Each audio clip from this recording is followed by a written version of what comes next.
Good evening, everyone, and welcome to the fourth week of Turf Wars. We are moving into our second leg of the round robin, where our four teams will face each other yet again. Casting tonight is myself, Keen, along with my co-caster, Sugo, and as usual, our wonderful observer, Sudo. How's it going tonight, Sugo? Yeah, pretty good, man. I'm glad to be here. Happy to be here and cast with you. You guys have been doing an awesome job the prior week, so glad I can help out when I can. And I think we got some good matches tonight, so excited to see the outcomes. Yeah, me too. I mean, first up, we're going to have Fancy Scarves versus Dogecoin Millionaires again. And we have seen Scarlet and Hawk play, I think, at least like 4 or 5 times so far this season. And I think Hawk has taken almost every match from Scarlet, but I know Scarlet has been really training hard, despite playing pretty like premier events in StarCraft 2 at the same time. So it'll be really interesting to see how that match pans out. Yeah, you're right. They've played every time, and I think they played. I think it might have been the first week that this started. They played on this same map. I think so, in like a pretty long game, and then I think it went to Ace, and then they played again in the Ace. Um, yeah, I mean, I think Scarlet has the potential to beat Hawk, and from what I see in like practice games, I think I've seen her beating Hawk. I've seen her beating Crossy and Striker. I've seen her kind of beat all the top Zerg. So maybe she just needs more experience in tournaments, and then she'll start winning in the tournaments as well. I wouldn't be surprised. Yeah, absolutely. I do want to point out though, like honestly, I mean, obviously I'm a little biased because I'm on Dogecoin Millionaires myself, but dude, like Hawk in practice games and Hawk in tournament games is a completely different beast. Like I don't know how he does it, but he has that like clutch mentality and he pulls out wins that I would not have thought were possible in tournament games. Yeah, I think there's several players who are like that, where in practice games they're doing their thing. Like, hey, can I hit my timings? Can I make sure my drone production's good? You know, all the basic stuff. And then tournaments come and they're just busting out all these new builds and just I don't know. They just go into the high gear and just it's crazy. Hawks like that. I think Dragons like that as well. Yeah, for sure. But the rest of the matches tonight are going to be real bangers as well. We have TT1 versus Machine. I know TT1's PVZ is just monstrous, but Machine has been having some amazing results lately, so I'm really interested to see how that goes. And then we will have our Team Melee ZVP. I think Raz actually couldn't play tonight, so I think we'll actually be subbing in Hawk for Raz. But either way, every week I keep saying like I think Protoss is actually overpowered in Team Melee against Zerg especially, but every week I keep getting proven wrong and Zerg's just steamroll Protoss. So I really hope to see someone actually, prove me right for once. Yeah, I did play the one Team Melee match. It was like me and Drag versus Crossy and Jayoon, and honestly, I think going into it, we thought it would be so tough. But I don't know, when you get to a certain point in the game as Protoss and Team Melee, you just feel so strong.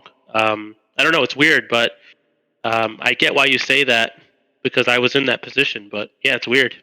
Yeah, well, the thing is, we have decided not to limit the supplies to 200 because it would just be too tough to enforce this tournament. So honestly, like Protoss can just keep making probes.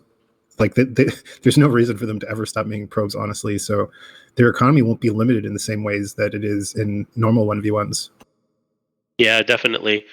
And I think if we just talk a little bit more about the matches today, I mean, I'd love to see an upset in Machine versus TT1, right? I think we all would think TT1's the favorite by far, Yeah, but I wouldn't be yeah. surprised if that's the upset today.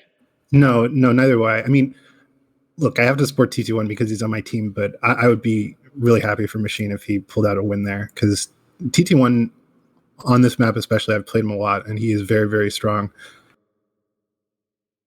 Yeah, I mean, I feel like Ascension's just good for Protoss actually, especially in PvZ because there's so many entrances and like weird passageways, and you can just, I mean, you can kind of abuse Zealots, just sending them in all these different spots, and it's hard for Zerg to keep up with it, I think. Yeah, and by the same token, I feel like Zerg can't really use those passageways the same way that Protoss can because a lot of them are very confined. So like, it's really hard to do like Hydra busts, in my opinion, or any kind of really aggressive builds. I think in ASL we saw Zero just try to straight up like 9-pull speed and kill Mini like right off the bat, but he just failed. Yeah, I do remember that game, and he held it. Yeah, and then in Striker, it will be Striker versus Hawk, but Hawk will have to play off race, correct? Yeah. But I don't know. I'm confident in Hawk's micro. I'm assuming that's all he'll be doing is microing. Yeah, I would think like off race and 2-player map could be some sort of all-in build or cheese that he just knows and just go for it. I feel like TT1 is also the type of player who will do very heavy like Zealot Dragoon army compositions and just try to like steamroll over someone with like a really strong timing. So in that regard, it might be a little easier to micro than some other Protoss styles. Yeah. So your bias set aside, what's your what predictions do you have? Honestly, I think we might 3-0 this week, but is that your bias? yeah. Well, I don't know. I mean, I think Hawk has proven that he can definitely have a pretty strong winning record against Scarlet, at least in the tournament games, right? And then I do feel like TT1 is a great favorite. And I don't know. I mean, I think TT1 and Hawk played last week as well, and they did win that game. So they have a little bit of synergy going. I'm going to say Scarlet wins this time against Hawk. TT1 wins against Machine. And then I'm going to say Striker and Machine win the team melee. And I'm going to say Striker wins against Hawk. I predict 3-1. Fancy Scarves. Oh, sorry. Raz and Striker actually pre-played. Oh, okay. They pre-played, so it's not Hawk. Right. Yeah, we can pre-play team melee though, so we have to sub in. Okay. Well, either way, still Striker wins against Hawk. I predict so. I say it's still 3-0. Okay. Well, 3-1. Sorry. Yeah. We'll have to see. Before we jump into our first match, I do want to point out that on the bottom of all these screens, you should be seeing a little donation bar. We are doing a donation fundraiser for Rogue City Rumble 2. We had our first season in autumn of last year, and it was our first run at a 1v1 North American sort of Star League tournament. So I'm really looking forward to that. And if you are enjoying our events, you're enjoying the games, please consider donating to that.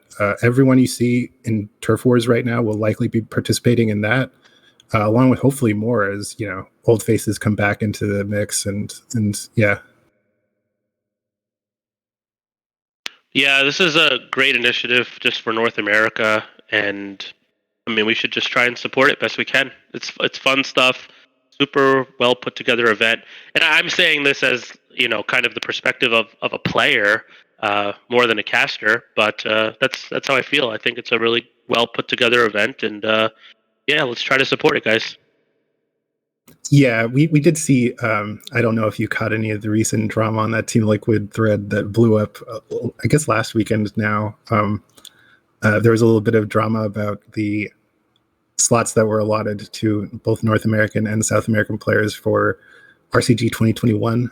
But I mean, I won't say anything about how I personally feel about that, but I will say that we definitely started Rogues Gallery and started putting on these events just so our players could have more of an opportunity to participate in their own events and participate in events in our time zone and without significant lag and so on. So, yeah, and I think that reason in and of itself is simply enough to support this, right? So, yeah, I agree with you. But yeah, I think we should be moving into our first matches soon. I don't know if our players are in the lobby yet, but yeah, we will be playing a different map order this time. Was Hidden Track actually in the map order in the first round? I don't think it was actually. I think this might be the first time we've seen Hidden Track. I think so, as first map, yeah, because I think Polaris was first 1 week, and then I think Ascension was. I think it was Ultimate Stream that was. Oh yeah, yeah, I think you're right. And so I know Ultimate Stream was really encouraging that kind of like turtle playstyle from Zerg and ZVP, taking the far nat, kind of an older style than we're used to in recent years. But I think Hidden Track might be more of a traditional like close third sort of map. Yeah, I think so too. And then, of course, we'll have Ascension, as we already pointed out. It is a bit strong for Protoss. Yeah. Polaris, I consider a very strong map for Protoss. Yeah. What's your favorite map and least favorite map in the pool? That's a hard one. I would say, honestly, Ultimate Stream might be my favorite map as Zerg. Least favorite? Maybe Polaris, despite the fact that I get put on it every time they put me in the lineup. Yeah, I don't know. I'm not a fan of the ASL maps, honestly. And I would say, I mean, I'm just cookie cutter. I'll just say Polypoid's my favorite, Yeah. and I think Ultimate Stream is my least favorite. Yeah, fair enough. It is tough for Protoss and PvZ especially, I feel like.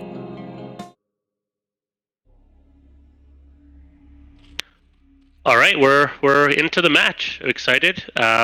At the 11 o'clock, we have red player who is Hawk.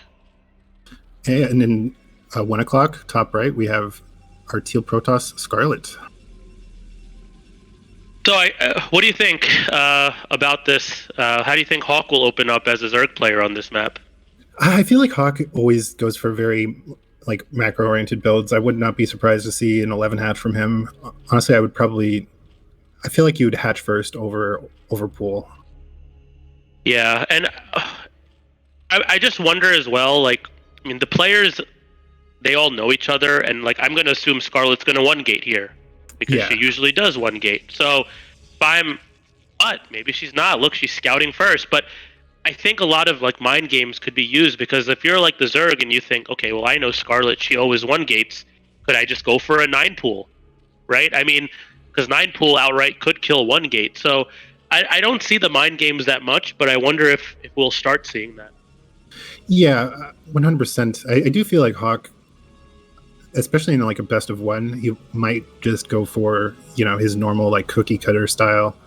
It does look like Scarlet's going out for a 10 gate here. Never mind. You're right. Forge. Yeah, I guess. Interesting. So, what does this signify to you as a Protoss player? I think she's just playing super standard 4-player map, scout on pylon, and then scout after Forge, and then you see what Zerg is doing. Looks like a 11 hatch. So she made the Forge already, so now she can skip cannons at least. She doesn't need to worry about making a cannon right now. But she can do this. So equally good. There is room in that little niche for a cannon, isn't there? But does that little doodad, does that stop? I don't know, actually. It looks it's kind of hard to judge, but I assume she's practiced this, and I assume there is room for a cannon. This is good, though. Is she going to pylon? Okay. Interesting. I wonder if that'll actually... Wow. So I wonder, I was talking about the mind games earlier, and she is someone who always one gates, and Hawk was probably like, okay, I could 11 hatch against one gate. 11 hatch is good against one gate, right? But Scarlet, I've never ever seen her Forge open ever before, honestly. So maybe she played the mind game. She's like, Hawk's probably going to go 11 hatch. Let me cannon, right? Yeah, so, and it's definitely working out. That pylon block was perfect. It completely stopped the drone from floating over. Yeah, really nice. What do you, as Zerg in this position, would you cancel? I guess you could make the Sunkens, but would you ever consider canceling? No, I think he has to Sunken and just try to do the best he can in this situation. But man, getting that Sunken delayed by this probe is just adding insult to injury.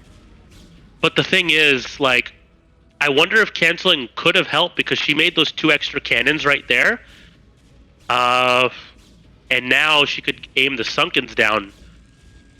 Yeah, I think these Lings are going to be able to stop these, but will the Sunken even be able to reach that back cannon even with oh my god, okay. I think it should still take down that cannon easily because of the added armor that Sunkens have, but I wonder if it'll be able to bug past and actually, okay, yeah, it's not even going to be able to, there's that range bug, but I guess it's actually too far away. Wow. So back at home, I wondered, did Scarlet make cannons? Because, yeah, she made 2 cannons, so she knows, okay, I have the lead right now. This hatchery should go down. At least she was probably thinking. But either way, I think she's in a good spot. Hawk had to make what, maybe 12 Zerglings in total to do this. I feel like it was even more, and he's still pumping out Zerglings. It looks like he's going to go for a 2-hatch build here, but I wonder how quick his lair even was. I guess Scarlet hasn't actually started gas even yet, so he'll probably have tech. So if you're Zerg in this position, you were damaged like this. Okay, you're probably thinking Protoss is ahead. How do you play it out? What's your plan? Honestly, well, at first I was feeling really bad. Like when I'm in this position, I'm like shitting my pants and just thinking like there's no way that I'll be able to come back. But I mean, Hawk very quickly decided to go into this 2-hatch. His lair is already on the way. I don't know how soon it will be done, but his Spire, I'm assuming he'll go 2-hatch Muta, will be done very quickly. So well before, let's see, yeah, it's like almost halfway done. The core's almost halfway done. Yeah, I don't know. He could definitely deal a killing blow with some well-timed mutas here.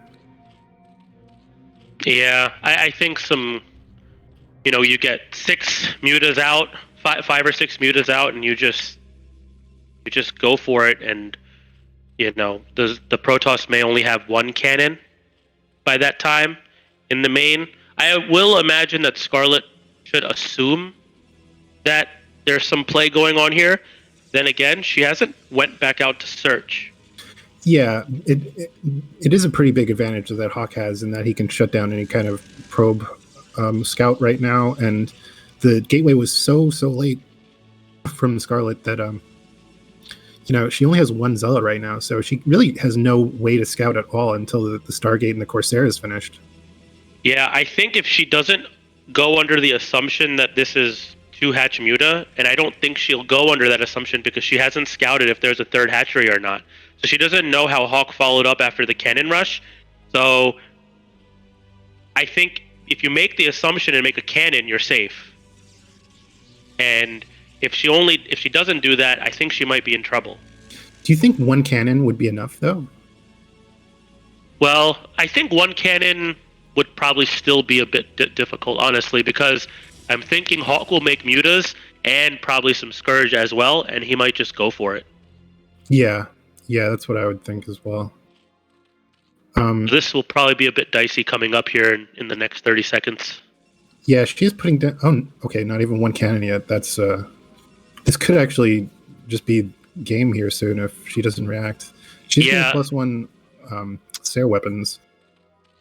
The thing is, sometimes as Protoss, you get there to the Zerg to scout, and then, like, Scourge pop right at that moment, and you could lose your Corsair by accident. She's putting down the cannon now. She scouted it and then made the play. She didn't go under the assumption, and now I think she's in trouble here. Yeah, she's going to try to delay a little bit with Zealots, but, I mean, Hawk still has that sunken there. He has, like, 8lings. There's nothing that those Zealots are going to be able to do. Yeah, this is tough. I think this might be game here, honestly, because she's not going to be able to really bank any Corsairs other than those 2 if she's careful. But if she loses them... Oh, wow, okay. 1 connects really close, but I don't think she's going to be able to keep any more Sairs alive here. Unless, she snuck out 1. She snuck out another Sair. She's got 3 Sairs now, but it's tough now. The Stargate's going to go down. +1 air attack with only 3 Corsairs. I don't know if that's anything great. And what do you do here as Protoss? I mean, do you just try to keep making Dragoons and hope for the best? Or? Yeah, I think what she's doing is the right play. A few Goons in there. See what you can do. Don't lose any more Sairs. Try to harass on the other side, which she is with some Zealots. She probably has +1 attack on ground, and she has speed. So a little bit of annoyance here for Hawk, but I think his muta timing was fast. He's in the leading position right now. Yeah, absolutely. I mean, honestly, this is what I mean, because if I was in this position as a Zerg player, I would probably, like, I don't know. I definitely wouldn't have, like, a solid plan in mind for how I would react to a situation like this, just because it's sort of so rare. But, I would probably try to maybe pressure with Zerglings, but probably wouldn't get anything done because the 2 cannons would have been there, and then I would just, like, try to expand, but that would be too late because my economy would be so delayed. But, like, yeah, even in this unusual situation, Hawk really just had a plan in mind, and he immediately stuck to it. Yeah, I think See, I understand why Scarlet didn't make cannons in the main. It is because her logic is let me scout, get intel, and then make an informative decision as to what I should do, right? And Hmm. that's logical. That's smart. But at the same rate, you're ahead after the cannon rush. Zerg only has two options, in my opinion, after that, which is either some sort of Hydra bust or mutas. Right. So if you're ahead, I mean, this is what I would do anyway. I would make, if I didn't scout at all like she didn't, I would make some extra cannons at the front. Plus, I would make them at the main. Yeah. Obviously, that's a waste if in neither of those options, but I think it's a fair assumption to make in this case. Yeah.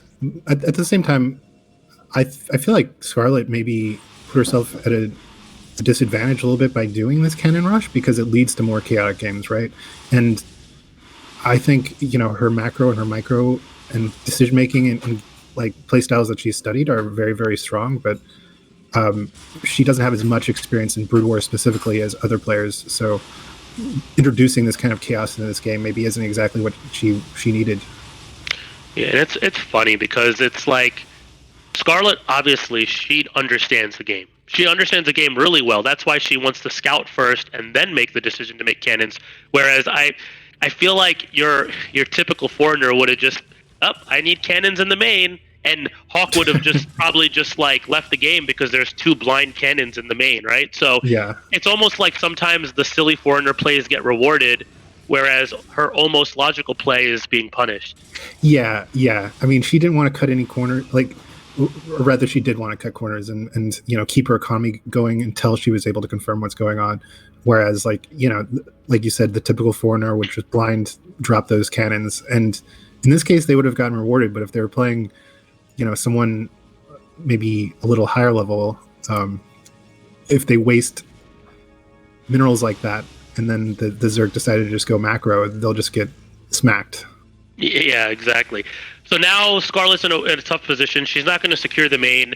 She's on a heavy Goon and Fair army, but Hawk's already transitioned into what, 5 hatch Hydras now? So her army's not ideal. He's droning up. He's in a commanding position. I think she's fighting for it, right? It's best of one. I respect that. Fight for it. But I don't know. I could see her GGing here in the next couple of minutes. Yeah, for sure. I mean, getting up to 5 hatcheries now, maybe 6. Yes, I think 6 hatcheries actually. Getting up to like 40, 45 drones or so. He's just going to start steamrolling her with these hydras, I think. Yeah, and she's devoted a lot of resources to these 8 Corsairs. 8 Corsairs. She upgraded +1. That's good. But let's remember, she lost a Stargate in her main. She remade 2 Stargates in her natural, and she's lost a few Corsairs in their small skirmishes. So she's invested a lot where these Corsairs aren't going to really yield much value to her anymore. Yeah, and you never want to be dumping gas into Corsairs like that, right?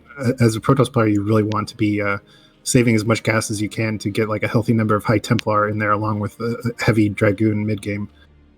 Yeah, and you see Hawks like, commanding supply lead. So as Protoss, if Zerg's ever got more supply than you, like 10, 15, 20 more supply, I mean, as Protoss, you know the outcome. Yeah, it must never feel good. Yeah, so I think from here, what could Scarlet hypothetically do? I might try to YOLO a ninja expansion at like some random base, like maybe like the 6 o'clock expansion, because that's like super super random. You ninja a base there. You turtle into like 2/2 attack armor, something strong.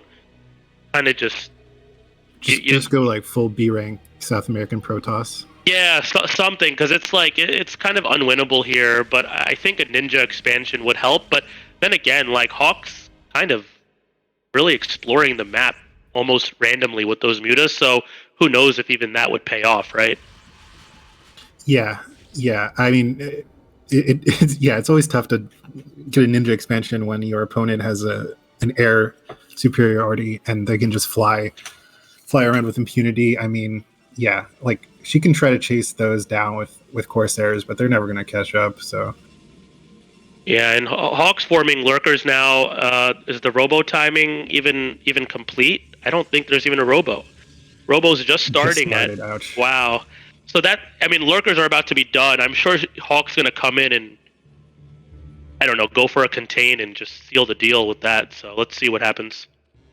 Yeah, and she's not even going to be able to hit that really strong like two base timing that Protoss usually aim for, right? Because the main was delayed for so long. Her natural is probably going to be mining out pretty soon. Yeah, and that attack that you're talking about, right? Like you have like 2-1 upgrade or 1-1 upgrade, depends which how many forges you made, and you would roll out with like 150, 160 supply around 11:30. We're at 15 minutes, and her army's like not even close to what it would be, right? So it's Yeah, the game's far gone beyond that. and she only has like what 6 or 7 gateways, not even the amount of gateways that you would want. Yeah, I think it's Just six six. gateways. Yeah. Let's see here. I mean, look, a couple of god level storms, maybe, but it just no observers even out yet, so she's not going to attack into it. I would like to see what are Hawk's upgrades at? Just one range. Okay. So, he doesn't have a huge advantage in terms of upgrades yet. He definitely had, +1 range delayed quite a bit. But the fact that she wasn't even able to deny this this forward expansion against her is really telling. Hawk is at 150 supply already against 115. That's actually insane. Yeah, really good macro by Hawk. Okay, so Scarlet's going a little loop around. See if she probably thought, okay, his army's out of position. Let me see what I can do. But he's just got so much. It doesn't even matter. Yeah, GG. Scarlet taps out. I honestly can't blame her for tapping out there because there's really nothing that she could have done from that position, I think. Yeah, I think if she went maybe like if she did not like the ninja expo type, I don't take her to be because she's too logical for that. Maybe she could have gotten an earlier robo and then gone for some sort of DT drop. That could have been another option, maybe. I mean, sometimes you just got to be more like Mini, just do something crazy. Yeah, but I feel for her that game, and she played it good in the start, and man, all she needed was even one cannon maybe could have helped her survive that.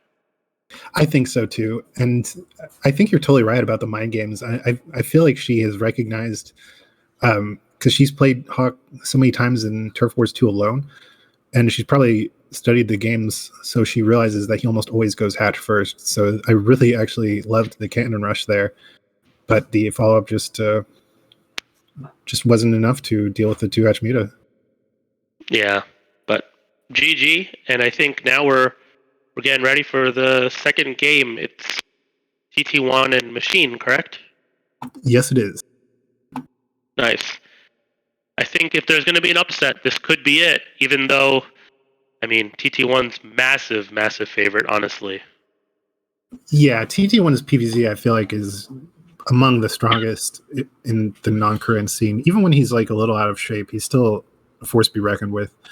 But, like I said, even though TT1 is on my team, I'd be more than happy to see Machine win this, just because I'm always going to be a little biased towards the Zerg players. And I think Machine has been playing amazingly lately. I feel like he's really been improving. So I'd love to see him do well here.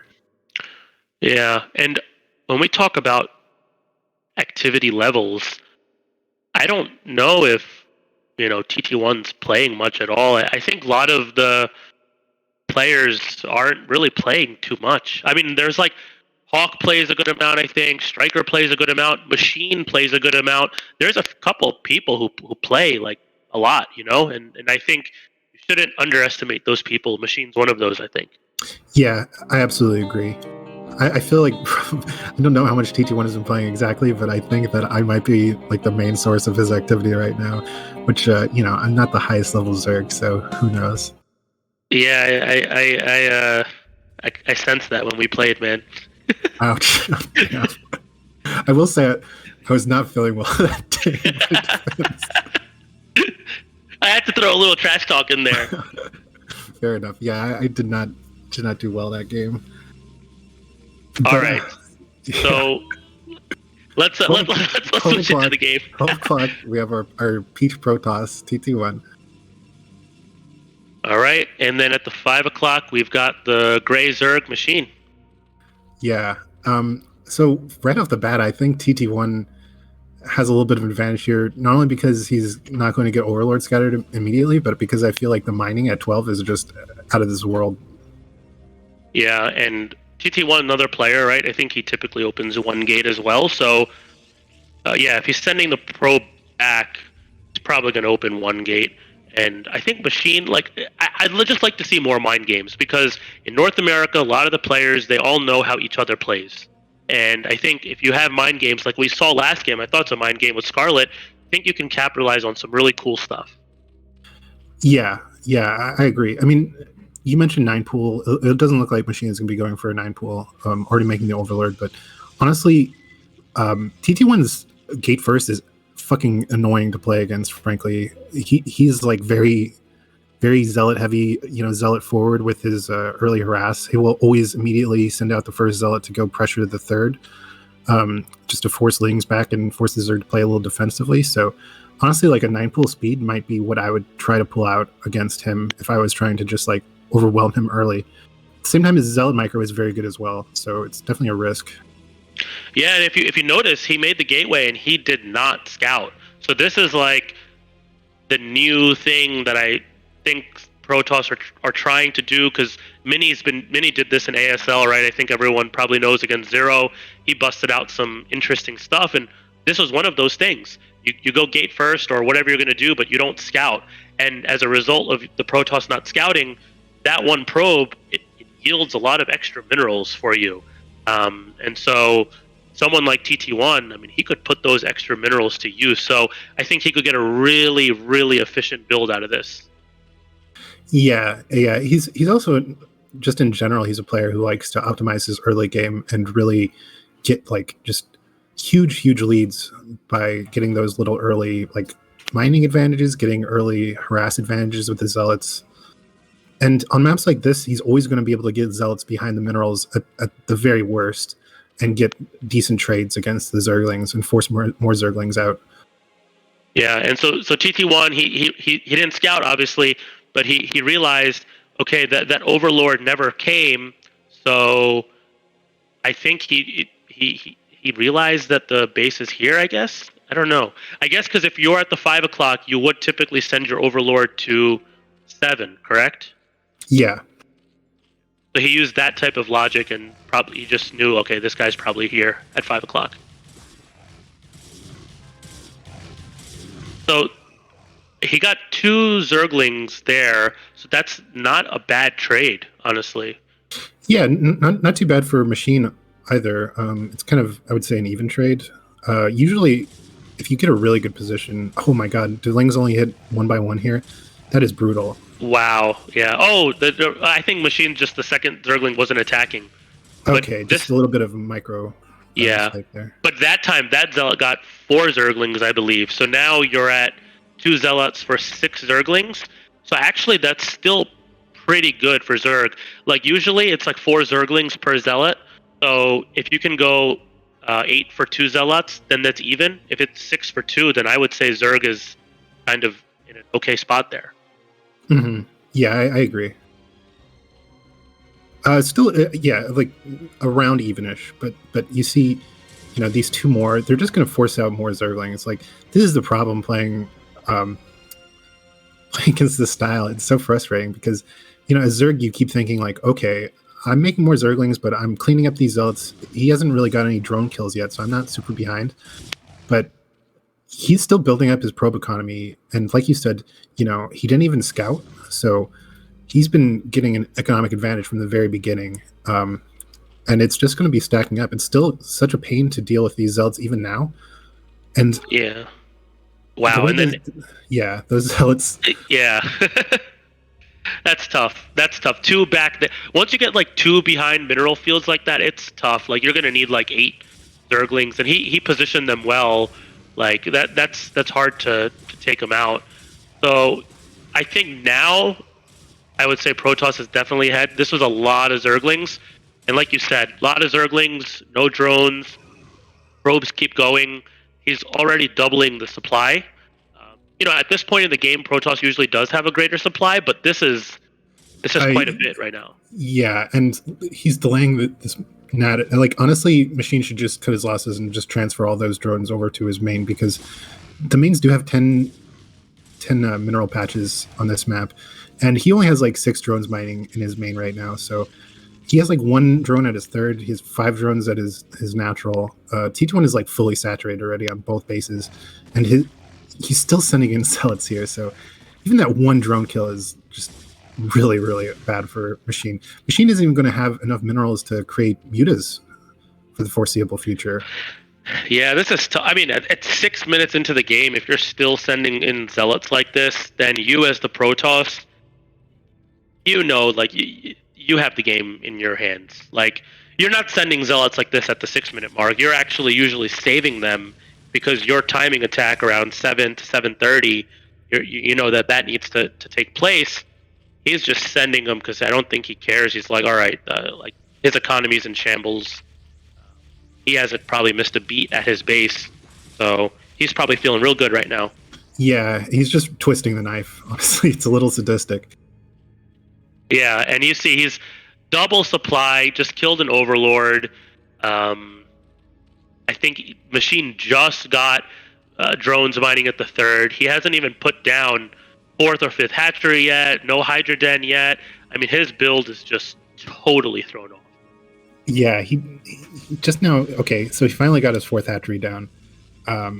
7 minutes is not when you want to be making that macro hatchery. Finally got the fifth hatchery down. Still very low on drones. He has 6 drones on minerals in his main. I mean, it's 7:30, and you have 30 supply. So, as a Zerg, you're probably yourself not feeling too good about the game. No, yeah, he has that sinking feeling in his stomach. Like, there's no way that I'm going to be able to come back, but I'm just going to keep playing because I'm technically not dead yet.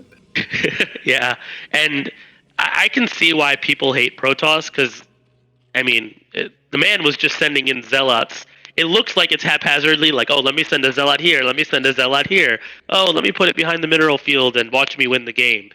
I get that's what it looks like, but there's a good level of skill and like angling and positioning and those things. It's there. It's not just like haphazardly sending zealots 1A, 2A, and just winning. Yeah, 100%. And TT1, I have to reiterate that his early zealot control, I mean, he is known as more of a macro-based player rather than like, someone like Boneth with crazy micro, but his control with these early zealots is very, very good. Yeah, and he knew exactly like just the intuition you need when you go one gate, like how to send your zealots from one spot to the other and like make the Zerg dance. It's a skill, and it's like an intuition that you get over time, and he has it. Like Machine was all over the place, and now timing attacks coming in, and I think we'll probably see Machine GG here pretty soon. Yeah, it's all but over. I mean, I don't think TT1 has actually dropped a game on this map yet. I think he's taken down Striker. I don't remember who else he's played, but yeah, there's definitely no shame in losing like this. The worst part about this is that as the Zerg, like you were saying, it feels like humiliating because it makes the game look so bad, but Yeah. it can snowball so quickly if you just like drop the ball even a little bit, or if you're not like 100% on point with your drone timings and your micro. Yeah, I mean, you just feel bad. Like you have 30 supply at 7 minutes, right? You feel bad, and then your mentality is, destroyed, and then it's hard to progress from the game from there. You don't even know what to do. You kind of deep down inside, you want to GG, but it's best of one. You want to keep fighting for it. I feel like your mentality is just destroyed. Yeah. At the same time, like I've played against this style a lot on Ascension specifically, and I'm not even sure what the correct response is when you start getting those early disadvantages and it starts snowballing. Like, what can I do? Maybe I can start adding some sunkens and just like hold on for dear life, but that's just going to prolong the game a few minutes. It's not going to like solve the problem. It's not going to lead to a victory for me. Yeah, and I think that game, like the first two zealots, it was like 6 Zerglings for 2 zealots. It was pretty good for Machine up until that point. But then two more zealots came to the natural, and I remember you were like, okay, these two zealots are here, and that's when it just went downhill because Machine didn't have the right ratio of like Zerglings to drones, and then his Zerglings were also out of place. I think maybe Yeah. he thought like after those first two zealots, oh, these were pretty favorable for me. He's probably not going to come again. And lo and behold, there he is with two more zealots at your natural. So I think that was kind of the deciding point there for Machine. Yeah, I agree 100%. And I do feel like, there are Korean players that sort of do similar styles, but for the most part, if you're playing some like blind opponent on ladder, most of the time Protoss isn't going to just like YOLO in more zealots like that. Most of the time they'll probably just blindly play a little more standard, I guess, a little more passively. But the thing is, like, TT1 had perfect scouting info that whole time. So he knew that Machine wanted to maybe start going for more drones, for example, rather than just start pumping lings. Yeah, and So, the one of the key things behind like you don't scout with the probe is like okay, if you go one gate and your zealot gets in there, you're gonna get the scouting intel. So it's the logic behind it's like why waste my probe when I can get more minerals and I'll just let my zealots do the scouting for me. yeah, and then the trades with the zealot and the probe don't really matter because you're going to be sending those zealots behind the mineral lines anyway. Yep, exactly. All right, now we're getting into our third match here, the team melee. And I'm really interested to see how Hawk and TT1 do here. We do have our Zerg team, Fancy Scarves Striker Machine in the top right. And then at the 7 o'clock, we've got our Protoss team, TT1 and off race Hawk, who is filling in for Raz, I believe, correct? Yes. Yeah, so let's see. I'm assuming TT1 is probably doing the macroing. I think you can tell by looking at the minimap, no? Yeah, you can for the most part. I mean, it's not really moving right now. Neither player has anything to really do right now. But yeah, I'm almost 100% certain that it's Hawk and TT1, or Hawk is doing the micro and TT1 is doing the macro. Yeah. And I mean, if you're a Zerg player, I feel like, it's different to micro zealots and goons and stuff like that, but I think Hawk can do it. And this is, by the way, I've noticed this about this team. TT1 doesn't use a microphone, so I feel like the team is always at a disadvantage when they play team melee. Yeah, I've known TT1 for a while, and I still don't understand why he refuses to use a mic. It's so bizarre to me. It's like outright refusal. I don't know why either, but it is a disadvantage because like when you're playing team melee, you just need to communicate with your ally like, oh, like I'm going to do this right now. Can you do X, Y, and Z while I do this? Like even something basic like that, it really, really helps.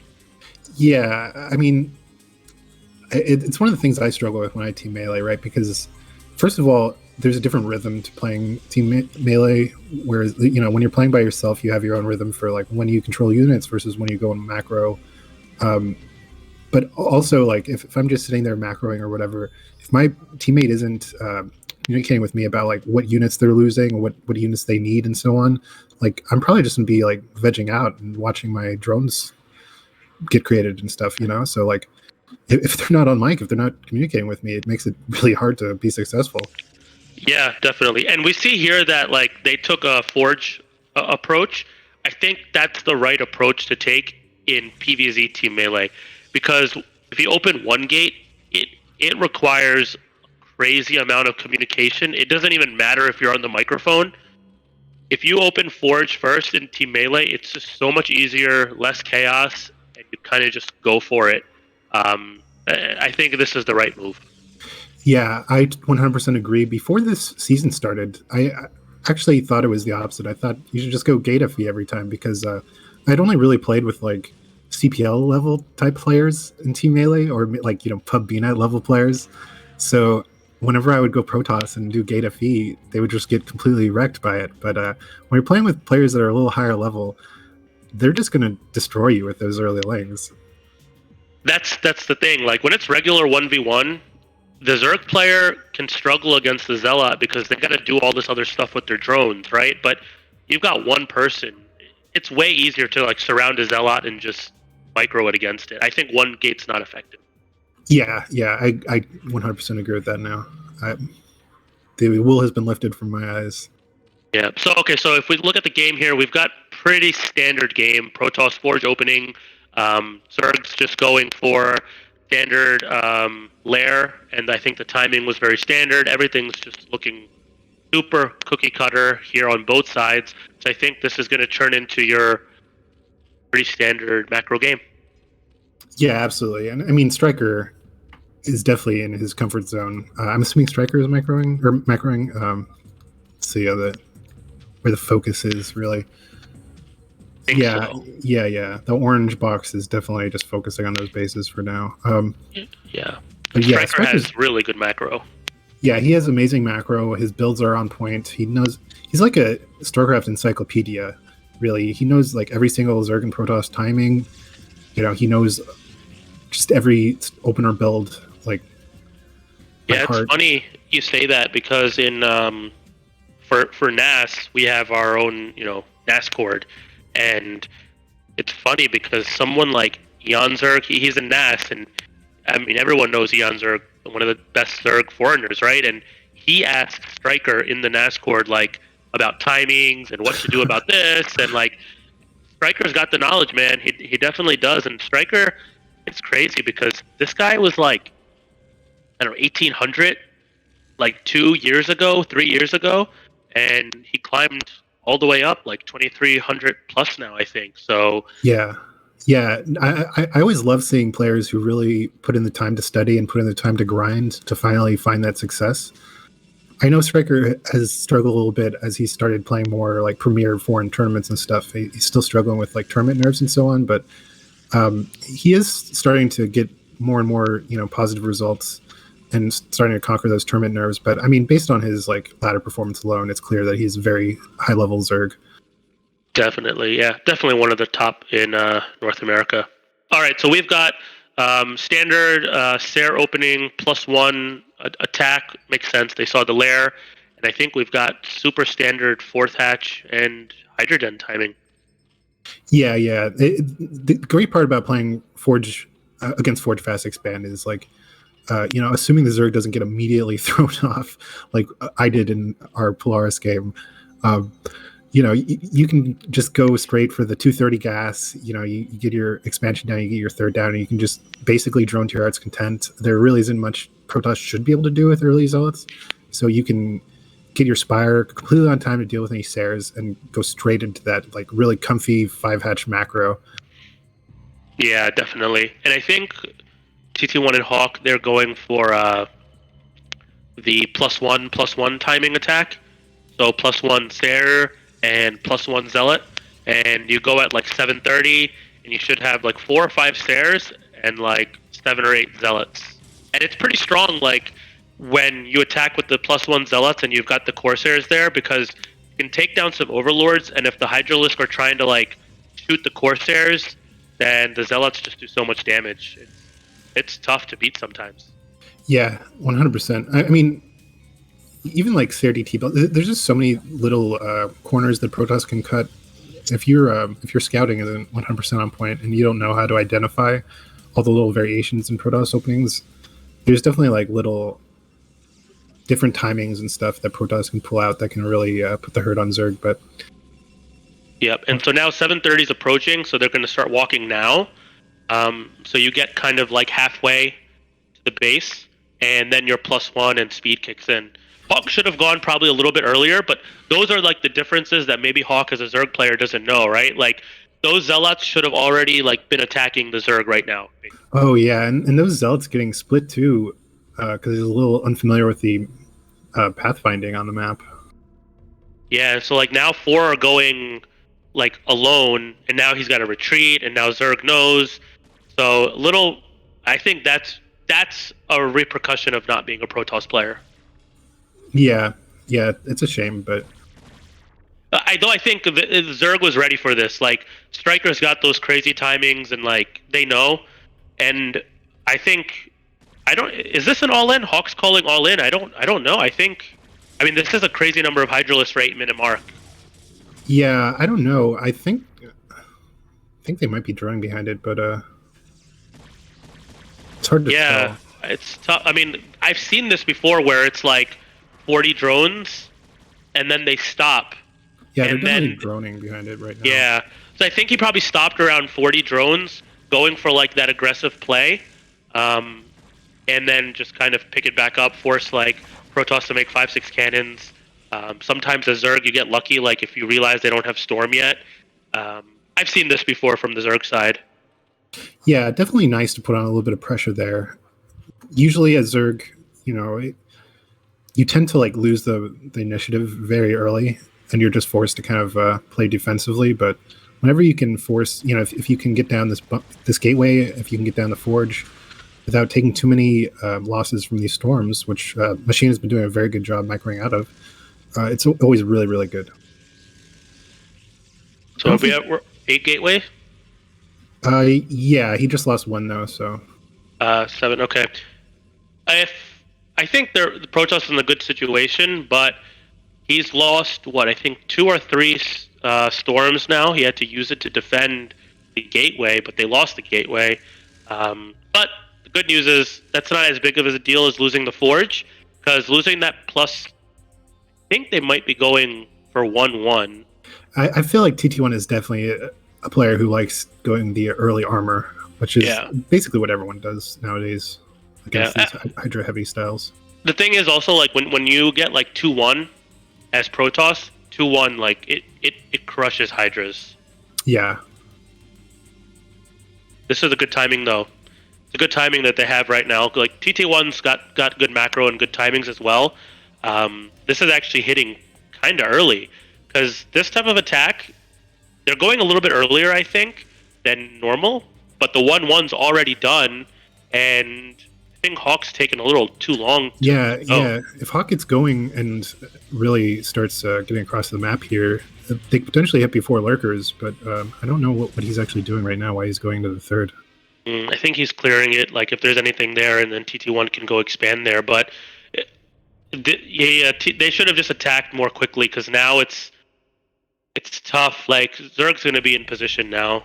There's like Hawk doesn't. I think Hawk may not realize there's like Protoss. You have like these 20-second windows, and you need to just get in there and start like disrupting the Zerg. Yeah. Yeah, if he was just a little more aggressive with that early army, I think he would have hit right before lurkers. Yeah. So now this is tough, and then I think here, like the Zealots are going to get hurt a lot here with the lurkers. You can't go in with the Zealots like that. Ooh, no. You got to shoot with the goons first, and then storm, and then you got to wait to use the Zealots basically. He lost all the Zealots for basically free. Yeah, that was not what you want to see as Protoss. I think it was like 15 Zealots. And then the other thing is, see, like he went to the third to clear it out and check, like, okay, there's no units here, so TT1 can make the expansion. But really, you should leave like 2 or 3 Zealots there because of what's happening right now. Yeah. I think this might be game, honestly.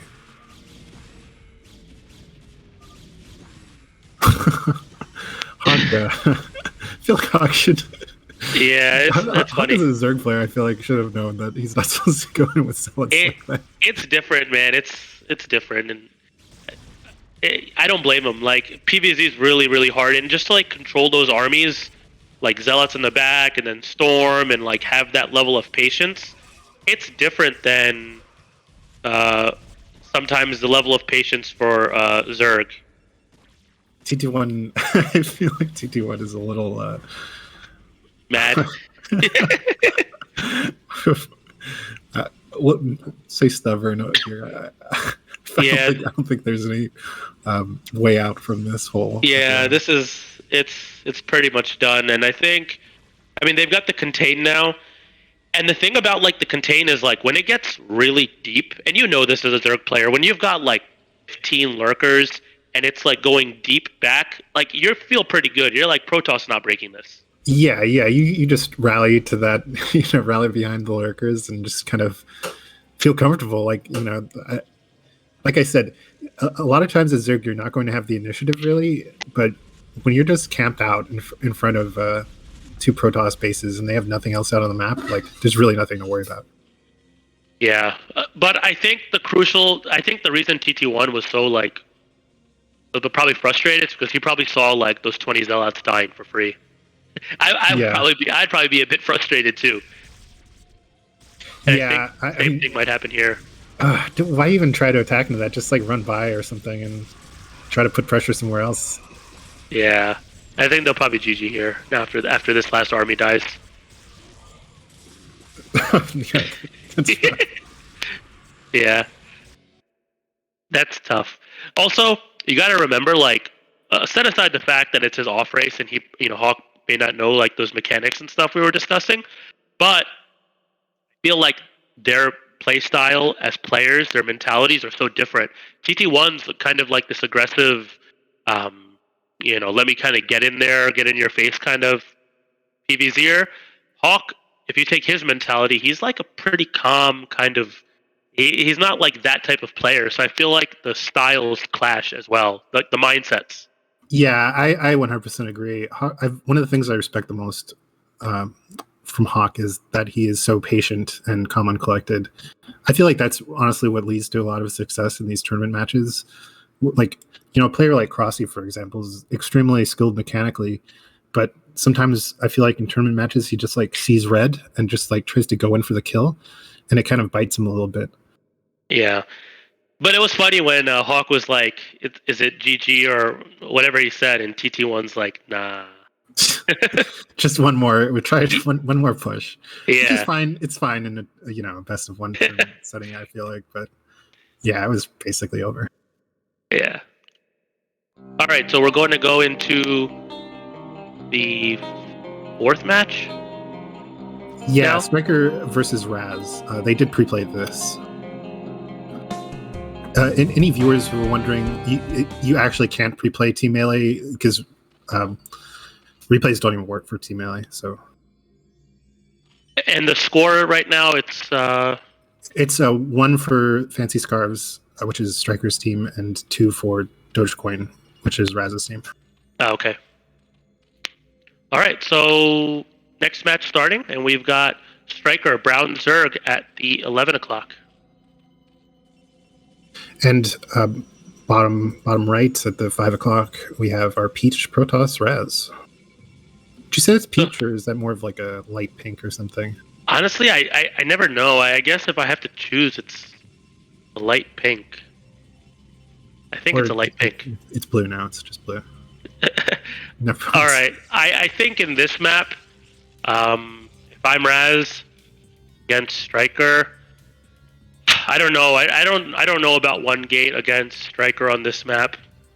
I don't know. I don't think one gate's, unless you're really good with your zealots. Striker's really good against one gate. So another thing is the rush distance is very long. It is. That's true too.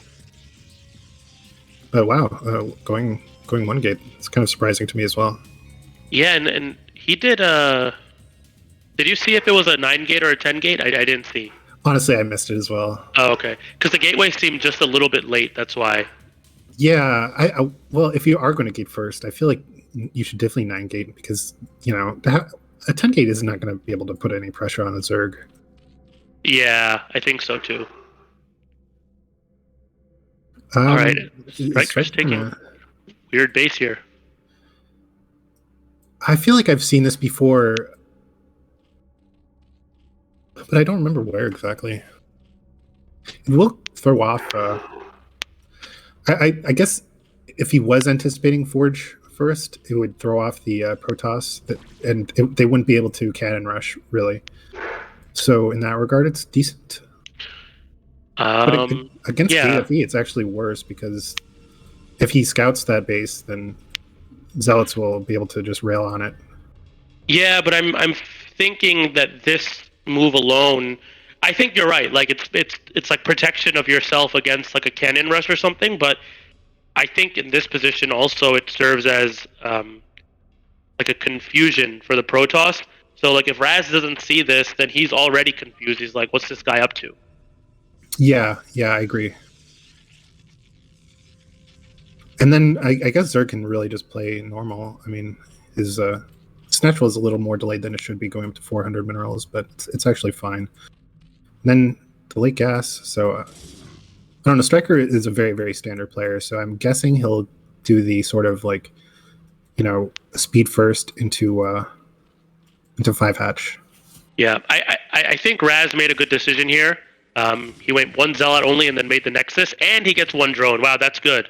That's really good. And there was another drone in there that was really weakened. So let's see if he does the little loop de loop and kind of like this Protoss. You should find which drone was weakened and like have your eye on it, and then try to like swing back around and get that one last shot. Yeah, absolutely. I don't know if he's going to do that, though. I think that's not going to make it now. But if he got 2 drones, that would have been huge. But I think Raz's opening is good. He made the one zealot. That's good because when it's like long distance like this, you don't really want to make like 2 or 3 zealots and then make the nexus. So I saw that he had warped the nexus at 18, and he's off to a good start. He started the cybernetics core before the cannon as well. So his timings and everything right now are pretty fast. Yeah, not a bad position by the player. I guess I don't know why I even said Striker would do the speed first into 5 hatch, because getting this early. I also missed if he went 11 hatch or 12 hatch, but honestly 12 hatch is perfectly fine on Polaris because of the rush distances as well. So he did have that early economic boon, so he can go straight into layer, which you can't really do if you're going overpool. So yeah. He'll also have Spire just like right on time. Maybe he'll lose one Overlord, but I wouldn't expect more than one. Yeah, but does Raz even know about the third hatchery? Like he's searching for it, I think, but I don't think he knows like where it is. I think he's looking for it though. I see a unit like in the middle of the map walking around. Yeah, I'm not sure he has actually located it yet, but I think he scouted like bottom left, but then he went right past that base. I don't think he scouted even still. Yeah. Oh, nice drone pulls by Striker, but he still gets one drone. Is he gonna get another one? The Zergling has 3 kills, but 2 of them were Lings. Oh man, that's actually amazing. Oh wow, nice. That's really good play by Raz. Really good, really good play. Still, did Raz miss a couple probes? Because it's only 21 probes to 19 drones. I feel like he should have a higher probe count here. Yeah, the probe count seems a little low because the Zerg's already ahead. Then again, Striker, he hasn't made that many Zerglings to deal with the Zealots, so. Yeah, it is a pretty huge advantage getting to actually 12 hatch nowadays. Like when I first came back in a Brood War, with StarCraft Remastered and everything, it's honestly like really sad because like I played back in like the late 2000s and stuff, and I feel like 12 hatch was fairly common back then. It's really just way more comfortable to be able to get away with 12 hatch because your economy is just so much stronger than going overpool. Yeah, and really good play by Raz. He sneaks in 2 more Zealots again. I don't think he's going to get much done, but I like the spirit. Like he's being sneaky with the Zealots, like getting them in. He's getting good scouting info. He's been good with the drone kills. Equally though, I think Striker's been okay. He's been pulling them, but he did also lose I think 3 or 4 drones in total so far. So yeah, but it's always nice to be basically even on worker count with Protoss. Oh, he's gonna lose the Sare? Good. I think he pulls it back in time. But you're right. Like if you think about it, Striker's lost 4 drones to Zealots, but he's still up in drone count. So that means, Raz must have missed some probe cycles in here while he was, microing the Zealot and whatnot. Mm-hmm. And like you pointed out earlier in the cast, Striker's macro is just really, really solid. So when he has an economic advantage like this, or at least being even in economy, I feel like he's going to start running away with it, honestly. Yeah, and we see the Citadel timing is quite late. It's just starting leg speed, and it just finished warping at 7:30. So the Citadel timing's quite late, and that's strange given that his cybernetic score timing, as we saw, was very fast. He actually got cybernetic before cannon in the start of the game. So to see the Citadel so late, it seems like Raz is kind of missing some stuff here. Probes, timing on the Citadel. Um, +1 is also kind of late too, finishing at 8 minutes. Yeah, and Striker did get some scouting intel, so um, I'm honestly surprised. I guess he didn't maybe notice that the Templar Archives was so late, because he is just going for the air control, getting some mutas and more Scourge to deal with these Corsairs and stop any Zealot aggression. But like honestly, whenever, I mean, it's usually in games against like Forge, Fast Expand, but when you scout with Scourge and you see that they don't have their Templar Archives up yet, I mean, when I'm Zerg, I'm just like licking my lips. It's like it's time to do a 5-hatch Hydra all in, because they're not going to have Storm for a while. Yeah, this is. I mean, at least Raz noticed that Striker is going for some sort of muta play, I think. So he's going to be good on the air front. But Striker's got like a decent air army. I think he has a bunch of Scourge. So let's see what happens in this pack right here. If he loses these Sares, that's going to be tough. Oh. Really nice Scourge hits there. Yeah, they came from like all the sides. Yeah. It's really actually hard to set that up, honestly. I mean, usually when you're running around with hotkeys, it's really easy for the Scourge to sort of stack and go in from one direction, but that was absolutely perfect by Striker. Does Raz know where the third base is? He must know at this point. I feel like he has to know at this point. But like, he never based actually on the scouted vision. that. Yeah. Holy, that is actually crazy to me. Because the reason I'm even bringing that up is because his timing for Citadel was so late that I felt like he had convinced himself like this guy's going mutas off of 2 base.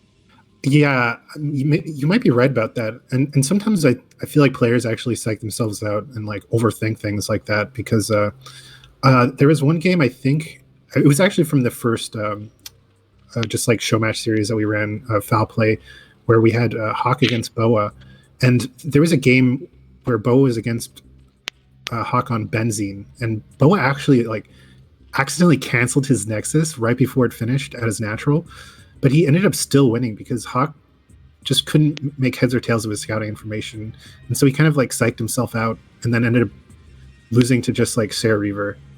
Yeah, it's like he honestly didn't know how to respond. Yeah, it's like you outplay yourself almost. Yeah, it's like one of those things. Like, you know, the opponent didn't beat me; I beat myself. When you need an excuse for your loss. Yeah. I mean, Hawk is actually one of the more matter players in North America, so he did make any excuses like that. But yeah, I'm sure it's always frustrating to lose a game like that. Yeah. All right. So I think if I'm Striker in this position, I'm feeling good. No Zealot timing ever came during a major confrontation in the air. Like the guy Raz lost like 4 Sares. Other than the Zealots getting 4 drones in the start, there's not really been any other aggression coming from the Protoss side. We don't actually think Raz knows about the third, and I think if he knew about the third, he would have sent Zealots in the beginning to that third base to actually attack the drones there. Yeah. That is definitely a strength of this kind of like confusing style. And it's really playing into Striker's hands, because I feel like when Striker does struggle, when it's not just his nerves holding him back, it's against like kind of hyper aggressive Protosses who don't really let you rest and hit those like, you know, crisp timings that you see in like normal macro games, quote unquote.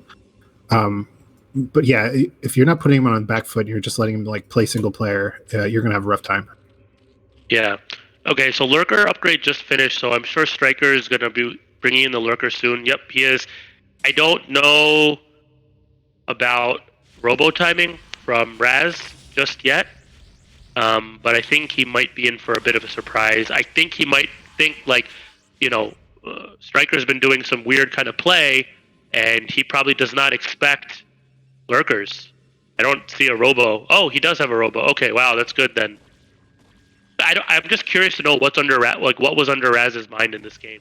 Yeah, I mean, so he does have the robo, and he has the observer facility already finished. But honestly, like this army is not the army that you want to have against a lurker contain. Like this isn't going to stop Striker. Striker can actually just go take his lurkers and set them up in front of the Protoss base and use the rest of his army to clean us up.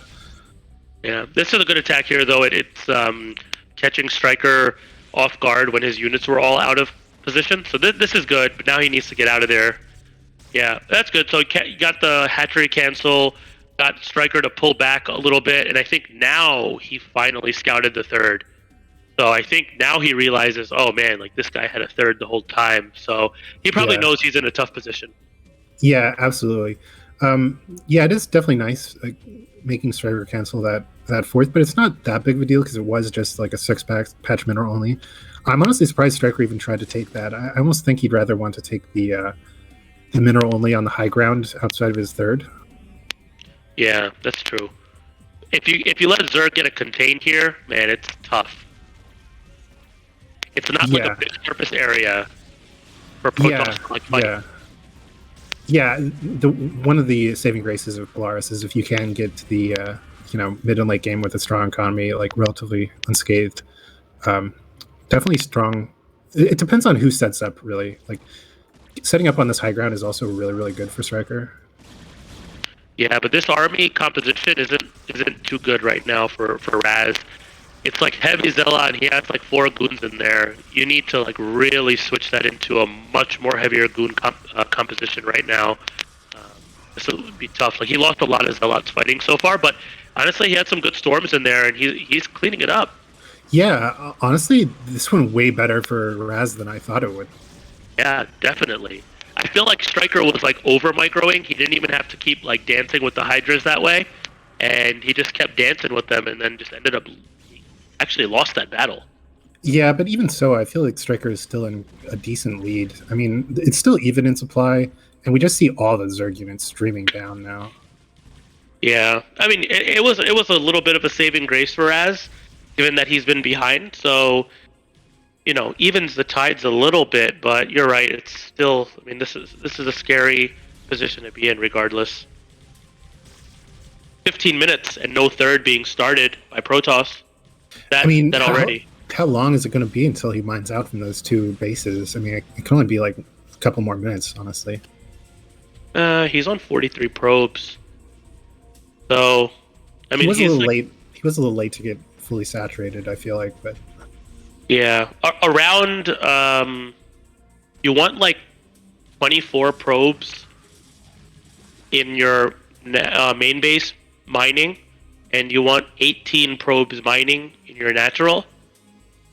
So 24 plus 18, and then you'd have 3 and 3 for gas. But that's like the most optimal for 2 base. So if anything, he's actually a little bit low on probes, beyond at 43. So it's not like truly optimal for 2 base if he's going like heavy all in. So I think he should try to take a third and kind of play from there now. looks like he will be taking this pocket base, or at least attempting to, around like 3 o'clock. If you can get set up there, it's pretty decent. It's hard to crack those bases. The chokes are relatively narrow. Yeah, I agree. It's narrow, and you could like wall it with a gateway or something, and then just defend from there. But he's leaving it wide open right now. Yeah, if Striker can force a cancel here, that's really really tough for Raz. But looks like he just scouts it and then backs out. Honestly, Striker's position is just so amazing right now. Like even still, I really love his his rallies, his map control. He recognized that even though he kind of lost more units in that last fight than he should have. Well, let's watch this fight right now. Really great storms, actually. Really nice storms. Wow, and he had the high ground, so the units to the left didn't really do much damage. And the Hydras, man, they're going down right now. Wow, he switched his unit composition to a really nice army, like heavy goon army now. Honestly, I was surprised. I was just about to compliment Striker on his like patience and map control, but then he just throws all of his units into the high ground like that. I mean, it was a nice flank, but Raz storms were really really on point, just devastating the Hydras from Striker. Wow, and it's good. Like Raz is winning a few of these. Like, I mean, I think 2 main battles, Raz won both of them. So, I mean, as Protoss, you feel good, but it's crazy that he's still behind in the game a little bit. Yeah, yeah. Striker has such a great advantage in terms of tech and economy. I feel like that he can afford to lose a couple more of these. Like he's losing these battles, but they're not completely one-sided. But this is a really bad angle for Striker to come up in. Yeah, wow. And that's a really, really good placement with the goons. You saw like they were all in a line, they were all shooting, super efficient with the army. Though if I'm Raz here, I would just back off. Don't keep going. Save this initial goon army. Just go home, wait. Because when it's goons only, I feel like Protoss get a little too greedy. They think they can keep going, but when you've got goons only, that's what the Zerg wants, so that they can just they're gonna chip your goons down, obviously, like over time. These are cracklings now too, by the way. So yeah, so you see, and like Raz is still in there fighting. Like if he sent all these back, waited for like 2 more groups of zealots, and then kind of went back like a minute or 2 later, a lot better. At least he saved like half of it, so it's okay. yeah, but he is still behind. I mean, like he still only has 45 probes. He's just now getting his third up.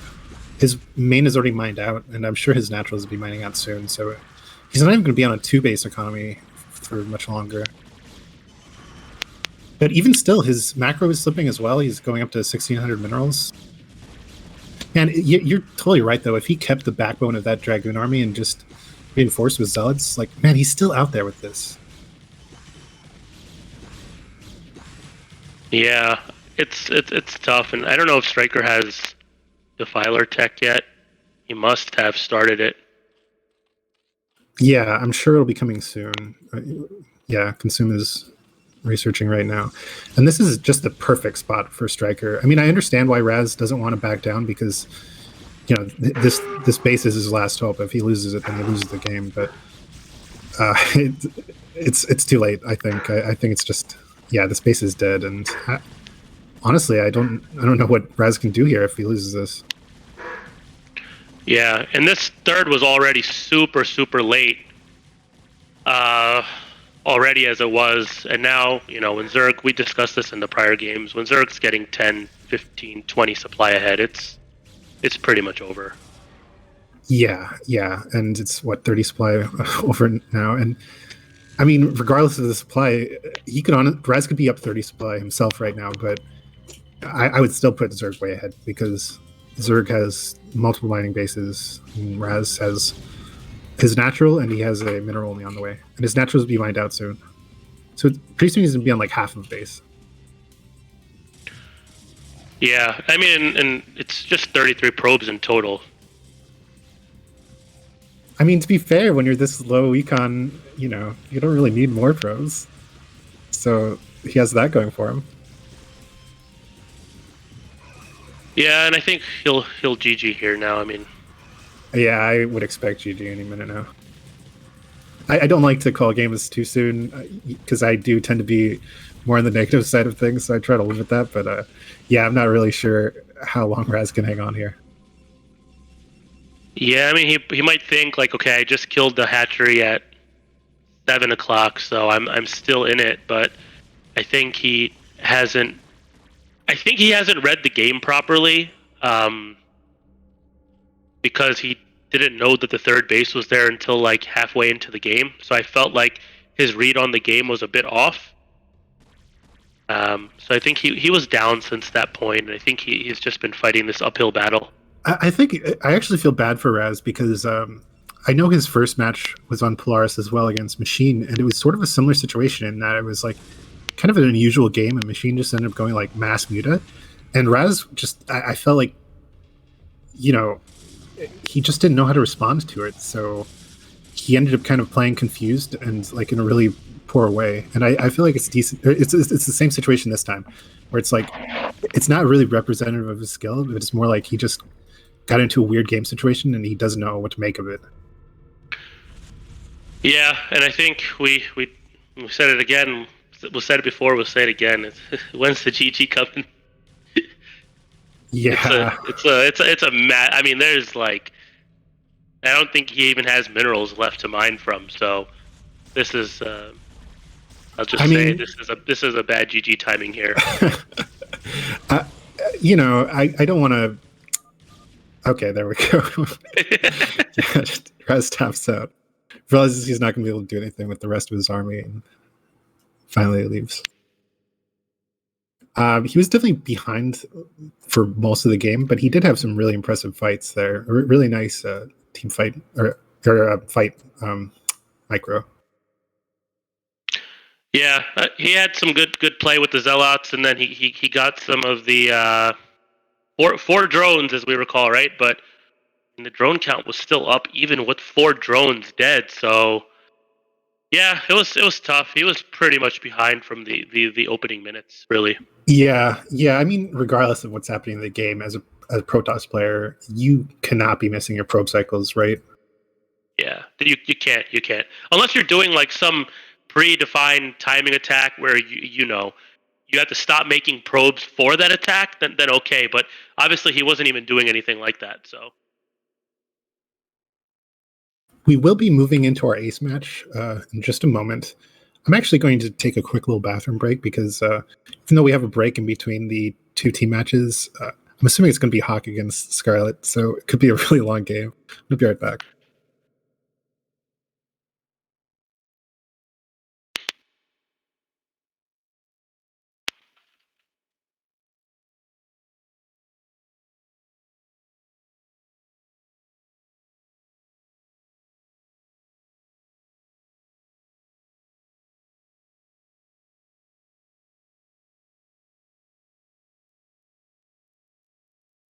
so Keen went to the bathroom. We're not on the bathroom break just yet. Well, he is. I'm still here.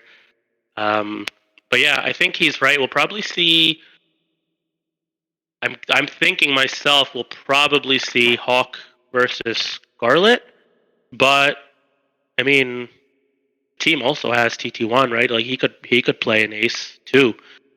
Though Hawk has been having some really good success against Scarlet, so I would probably just keep it as is. I think he's been like undefeated against her, and they've played several times through turf wars, right? So why fix what's not broken? So I'm thinking it's going to be Hawk versus Scarlet, but let's see. I think sometimes if you choose different opponent, it throws people off. I mean, Striker obviously is super strong too.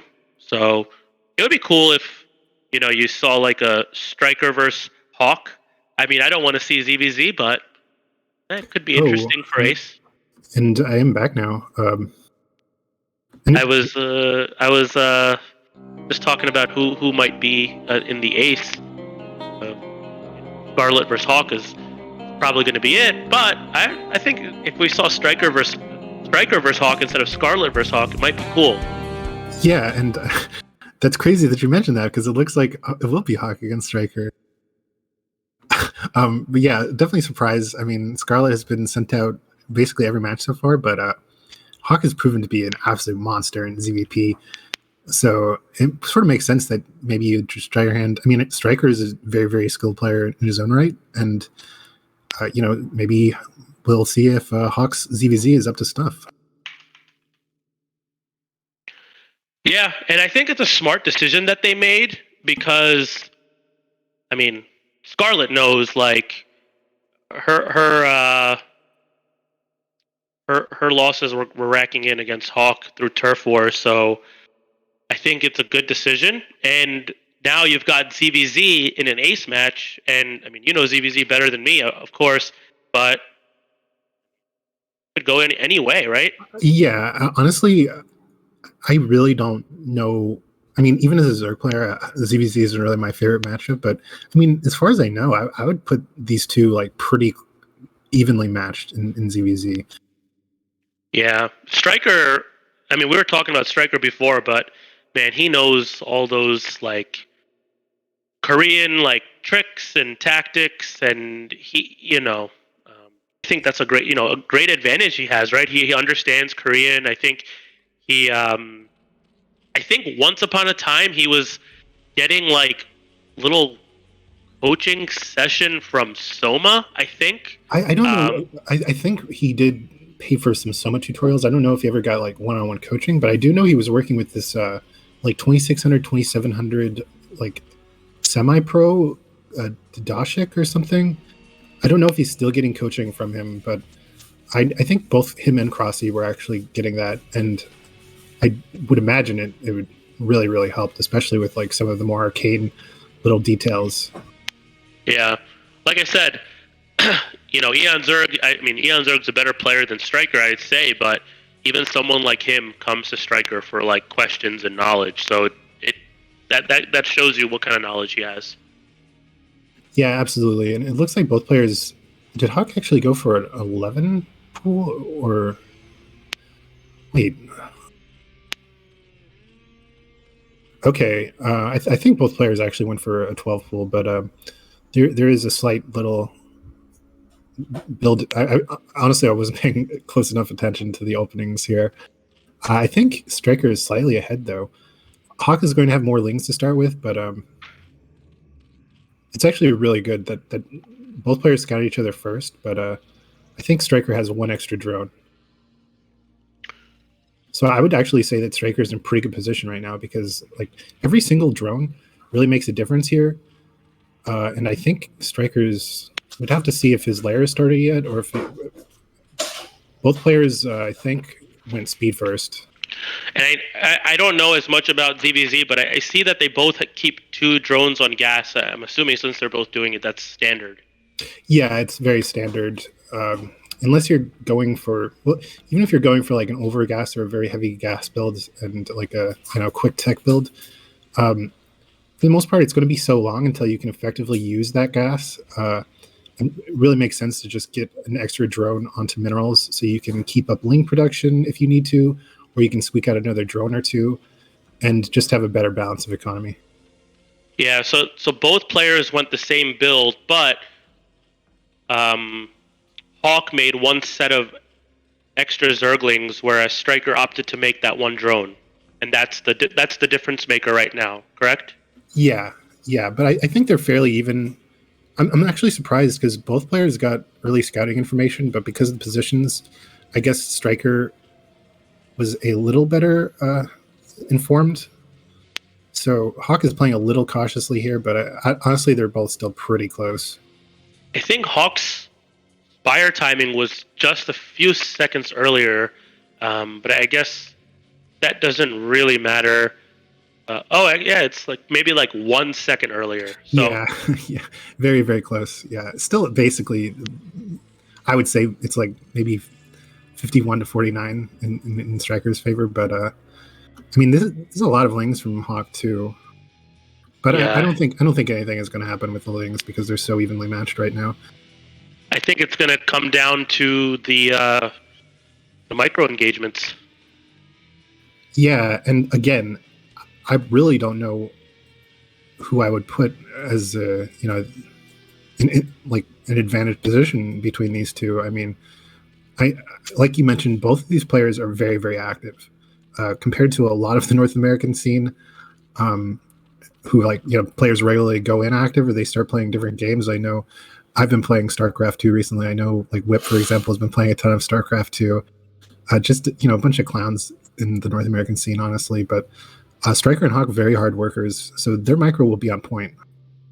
Yeah, North American scene's interesting. It's just they play when they want to play, and if they don't want to play, they just don't play. But these two guys, yeah, they're definitely up there. Like I said, I think we said it earlier. Hawk, Striker, Crossy, Big Machine. These are some of the guys who are playing the most right now.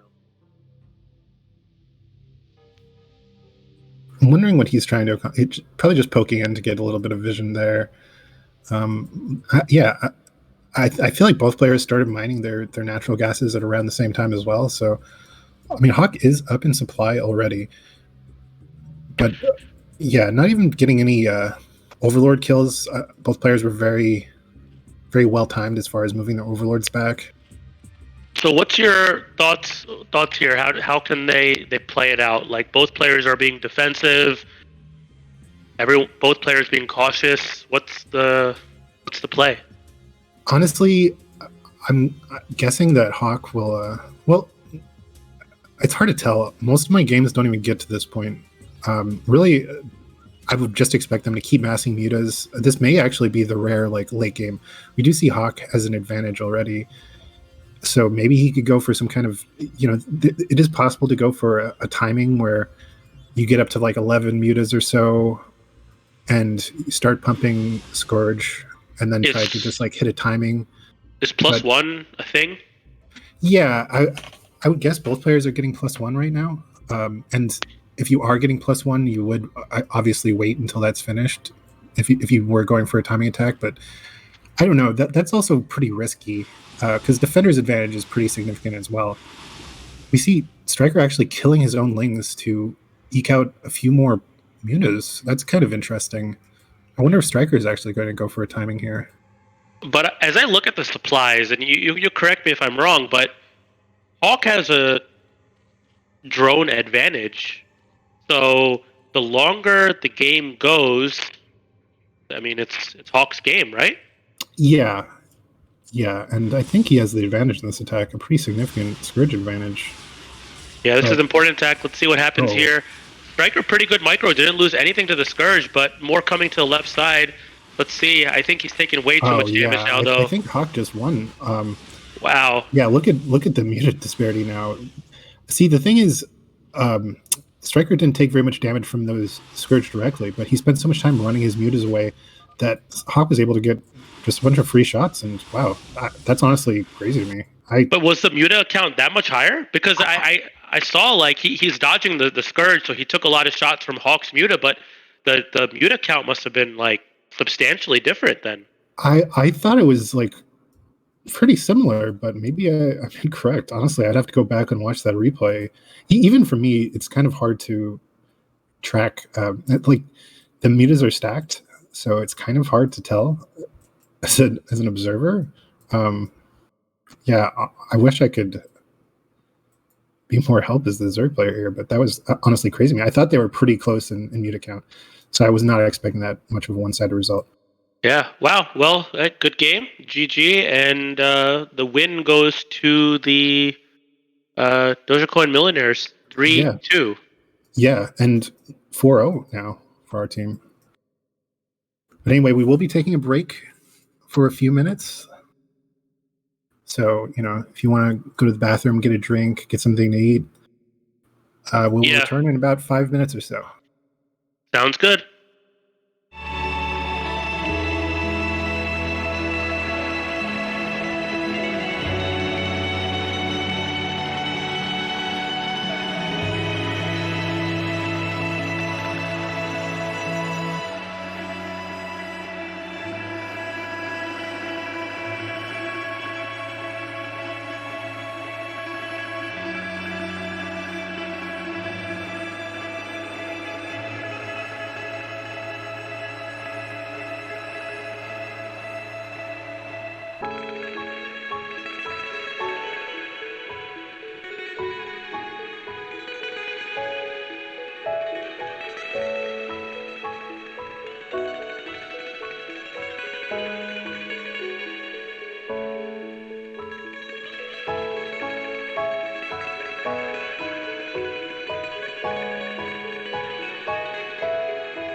And welcome back, everyone. Hope you enjoyed the break. We will be moving on into our second match now, Smack Squad against Revival. Yeah, I'm excited for this. Revival is the team that I'm on, so I'll try to be unbiased, but I think we're gonna take it here. Yeah, man. I mean, well, first of all, you're going to have to hold my hand a lot for this part of the cast because I see we have two PvPs here and two PvTs, which is very unusual for North America. So Yeah, it is. It actually really is because you're used to just seeing PvZ galore, right? yeah, it's like I feel like 90% of our matches so far have been PvZ. Yeah. So no, this is a great change of pace, and yeah, I want to see what the team can do. And the first match is Mars against Jaeyoon. So I mean Jaeyoon Protoss. I know it's off race. He's doing that just for turf wars, I believe. So either way, it's still I think it's a good match, and I think it's Jaeyoon's just a strong player regardless. So even his off races are pretty good. But I think it could be a good match. Mars has been improving a lot lately. He actually gets some coaching from Terror, and Yeah, I I've think heard of that. Yeah. think he's actually improved a little bit. He always asks me like, "Do you think I improved?" And I tell him, I mean, like, still losing in 10 minutes, so I don't know if you've improved that much. But Well, the thing about Brood War is the difference in skill levels is actually like so huge. So I would guess he is actually improving. I do think he's an upcoming North American Terran for sure. yeah, But I do think it's just so. hard. It's hard because like I feel like I've improved a lot too. But when I play someone like TT1, I still get completely smacked, and like the games still look the same. But you know, his games look the same like as they do against Machine just now, or like even against some people like Striker sometimes. But yeah, it's just that's just how Brew War goes. Yeah, but I do actually think he's improved. I think his macro's better. So I'm curious to see what he does. I think it's a good test for him in that sense. I agree, man. I'm kind of rooting for Mars here. He's acting pretty arrogant lately, and he doesn't really have the results to back it up. But I do want him to kind of show that he is a worthy opponent here, and I hope he beats Jaeyoon, honestly. That's hilarious that you're saying that because just today I was literally telling Mars that the Terra coaching is going to his head and he's acting like he won BSL. Yeah, yeah. I don't know. Don't want him to get too far out there, but still, I think he deserves. I don't know. We'll see if he deserves it, but I definitely think this is Jaeyoon's off race, so I think he has a decent shot here. We'll have to see. Yeah, I think so too. Sometimes, dude, Jaeyoon is his mechanics are actually insane. Like when I watch him on stream, even when he plays like Terran, which is his worst race, like he still has like 400 APM. He's so fast, and he's a very knowledgeable player. Yeah, Jaehoon's got like crazy mechanics, right? Like one of the fastest players, I think, in the foreign scene. And Jaehoon's kind of like activity-wise, he's not active. I think Jaehoon and I are probably similar in our activity levels right now. We just play when we can, right? Right, Yeah, yeah, but but he's still strong. yeah, despite his kind of inconsistent activity levels, his mechanics are still crazy. Like that hasn't gone away. He does play like a baseline amount. Yeah, definitely. But we did pre-play this, so it is going to be a replay, and we should be jumping right into the game shortly. Yeah, let's see. I'm rooting for Mars, man. I think he can do it. Pull one out for the team, and let's see. All right, so we're starting off, and we got Mars, the fuchsia. I think it's fuchsia at the 11 o'clock. Yeah, fuchsia or magenta, or something like that. Hot pink. I don't know. And then we have Jay Guri, our what is it? Gray Protoss in the bottom left. What is that 9RI? Like you said, I think like Striker has a name like that. Crossy does. What is that? So you're supposed to pronounce it like the number is pronounced in Korean, so it's like gu, I guess, like gu, and then re, and I forget exactly what it means. Like striker uses noguri, which is like some kind of animal. I forget. Oh, it's actually a raccoon. I think that means raccoon. But Jiyun and Crossy just copied his IDs, so their IDs are just gibberish. I see. Well, at least it has a meaning. All right, cool. So we're seeing Jaeyoon going for 9 gate center. Is he going to just do 1 gate? I mean, 2 gates not common in PvT. Like 2 gate typically wouldn't do that because Terran can just make a bunker and kind of you'd be shut down. So yeah, it makes sense. It's just a 1 gate, and he's going to get the first scout. So I'm interested to see how Mars plays this out. Like if his wall, his like Sim City here is good, and he micros the Marine well. I mean, this is super super holdable for Terran.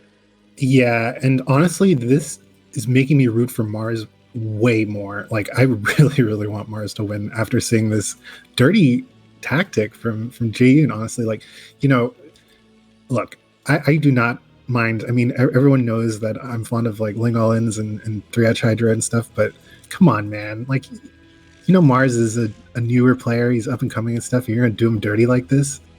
I mean, Jaeyoon tried to make scouts against you, so Yeah. Jaeyoon's a dirty player, man. You can't trust this guy. Yeah, I mean, I remember even in Rogue City Rumble last year against Nesh, I think he did like 3 hatch before pool or something. Just these like weird oddball builds that it's like this new player is just like your palms are all sweaty and they're like shaking in their boots and stuff, just trying to like play a straightforward macro game against like stuff that they've played before on ladder, and then Jaeyoon is just like whipping out these random builds that no one knows how to play against. And come on, man. Evil guy. Yeah. So what I think is Mars should recognize what his strengths are, and I personally believe Mars's strength is macro. So if he survives this well and doesn't take damage, I think he would win the game. Let's see how he does. Doing well so far. He hasn't really taken very much damage. Losing this SCV will hurt a little bit. Definitely, like delaying the factory is nice, but I don't know. That's really nice. Really nice play. If you saw, Jaeyoon was trying to use the probe to go for the weakened SCV that Mars had pulled off making the factory, and the probe didn't get the kill. The Marines aimed down the probe, so that SCV got saved, and he hasn't lost the Marine yet. Yeah, really nice, very nice patient micro from Mars. Wow, I mean, 1 Marine, but that's really not what you want, especially with a proxy gateway that far out, right? Yeah, I mean, and also, the weird thing is, like, I mean, I don't know, is it just me? Like, I don't know these maps well enough, but the distance seems insanely long, even though it's a center gate, doesn't it? Yeah, it does. I don't know. I don't know if it was a result of like Jaeyoon's build, if it was kind of like unoptimized, or the second zealot was delayed a little bit, but it does seem like I felt like the second zealot should have been there way sooner. Yeah, and really good micro yet again. So Mars has only lost 1 Marine so far for 2 zealots, so that's 200 minerals gone for Jaeyoon. Accomplished nothing. But he already has a goon out. Was this just? I guess it was just the result of how he chose to do his build. So it was like a weird mid 1-gate proxy, but with very fast dragoons. It's okay. No, it's normal. It's like you can make you can make 1 zealot and then go into goons. I think Jaeyoon probably realized like he's not going to get much damage, so he kind of just moved on with the build. Okay. But this is a good situation for Mars right now. He got the command center going. He blocked the Protoss Nexus with the engineering bay. However, we saw Citadel going down, and that engineering bay that he's making, he's gonna have to. He canceled it now, so is he gonna remake another one? I guess. I mean, I think you have to, right? Because if you're in the dark like this, you can't just assume that the Protoss is playing. Oh no! Repair the bunker. Oh, nice, nice aim down. He saw that was a weak one and went out. Really nice. Yeah, really taking advantage of Jaeyoon's maybe lack of awareness or just lack of experience in the matchup. Yeah, and see that the racks, he puts it back down. He's doing that because it's a wall, but is it tight? I feel like there's no way that it's tight on the right. Yeah, it's not, right? That would be No, that sick. If it was tight, then that would be sick because then the DT wouldn't even be able to get in. But yeah, he's gonna that's be safe definitely from not tight. DT though. The turret's going up. It's gonna be there on time. So good timing by Mars. He knows I'm up right now. This guy lost a couple of zealots. He just lost the goon at the front. Uh, Mars has to know he's up front, and I think he should utilize his strength from here, which I believe is his macro, and just focus on hitting the macro cycles, get a nice timing. Don't lose to anything cheesy, and see what happens from here. Yeah, yeah, for sure. I don't know. I feel like he's in a great spot. So this is really his game to lose right now. Yeah, and he's up on worker count. He's got a pretty commanding lead in supply. So typically, as Oh Protoss, my. yeah, wow, he's going for something here. Let's see. No comsat though. Uh, that was I guess isn't this kind of a popular timing nowadays? Going for that like two tank. Yeah, kinda. Yeah, it is like three tanks, and then you go for a timing. Yeah, it is.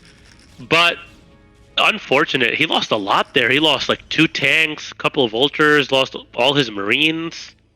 Man, that was a kind of. Yeah, he's still up, but it turned the tide a little bit. Oh, and a vulture at the net. Oh Oh wow, that was so close to man, getting more. Only two yeah. died, I think, but wow, that was crazy. But I'm curious. So that vulture had 4 kills. If you look at the worker counts, I mean, he's up by over 10 workers. That's massive. Yeah, it's pretty unusual for PVT, isn't it? I mean, Very, very. And Protoss should Protoss you're ahead. It's kind of like PVZ. Protoss is ahead versus Zerg, right? In this matchup, Protoss is also ahead early game as well. right. So yeah, I mean, what can Jaeyoon even do from here? If you were in, So yeah, so from here, I think usually when you go DT like this, the play is to go into fast arbs.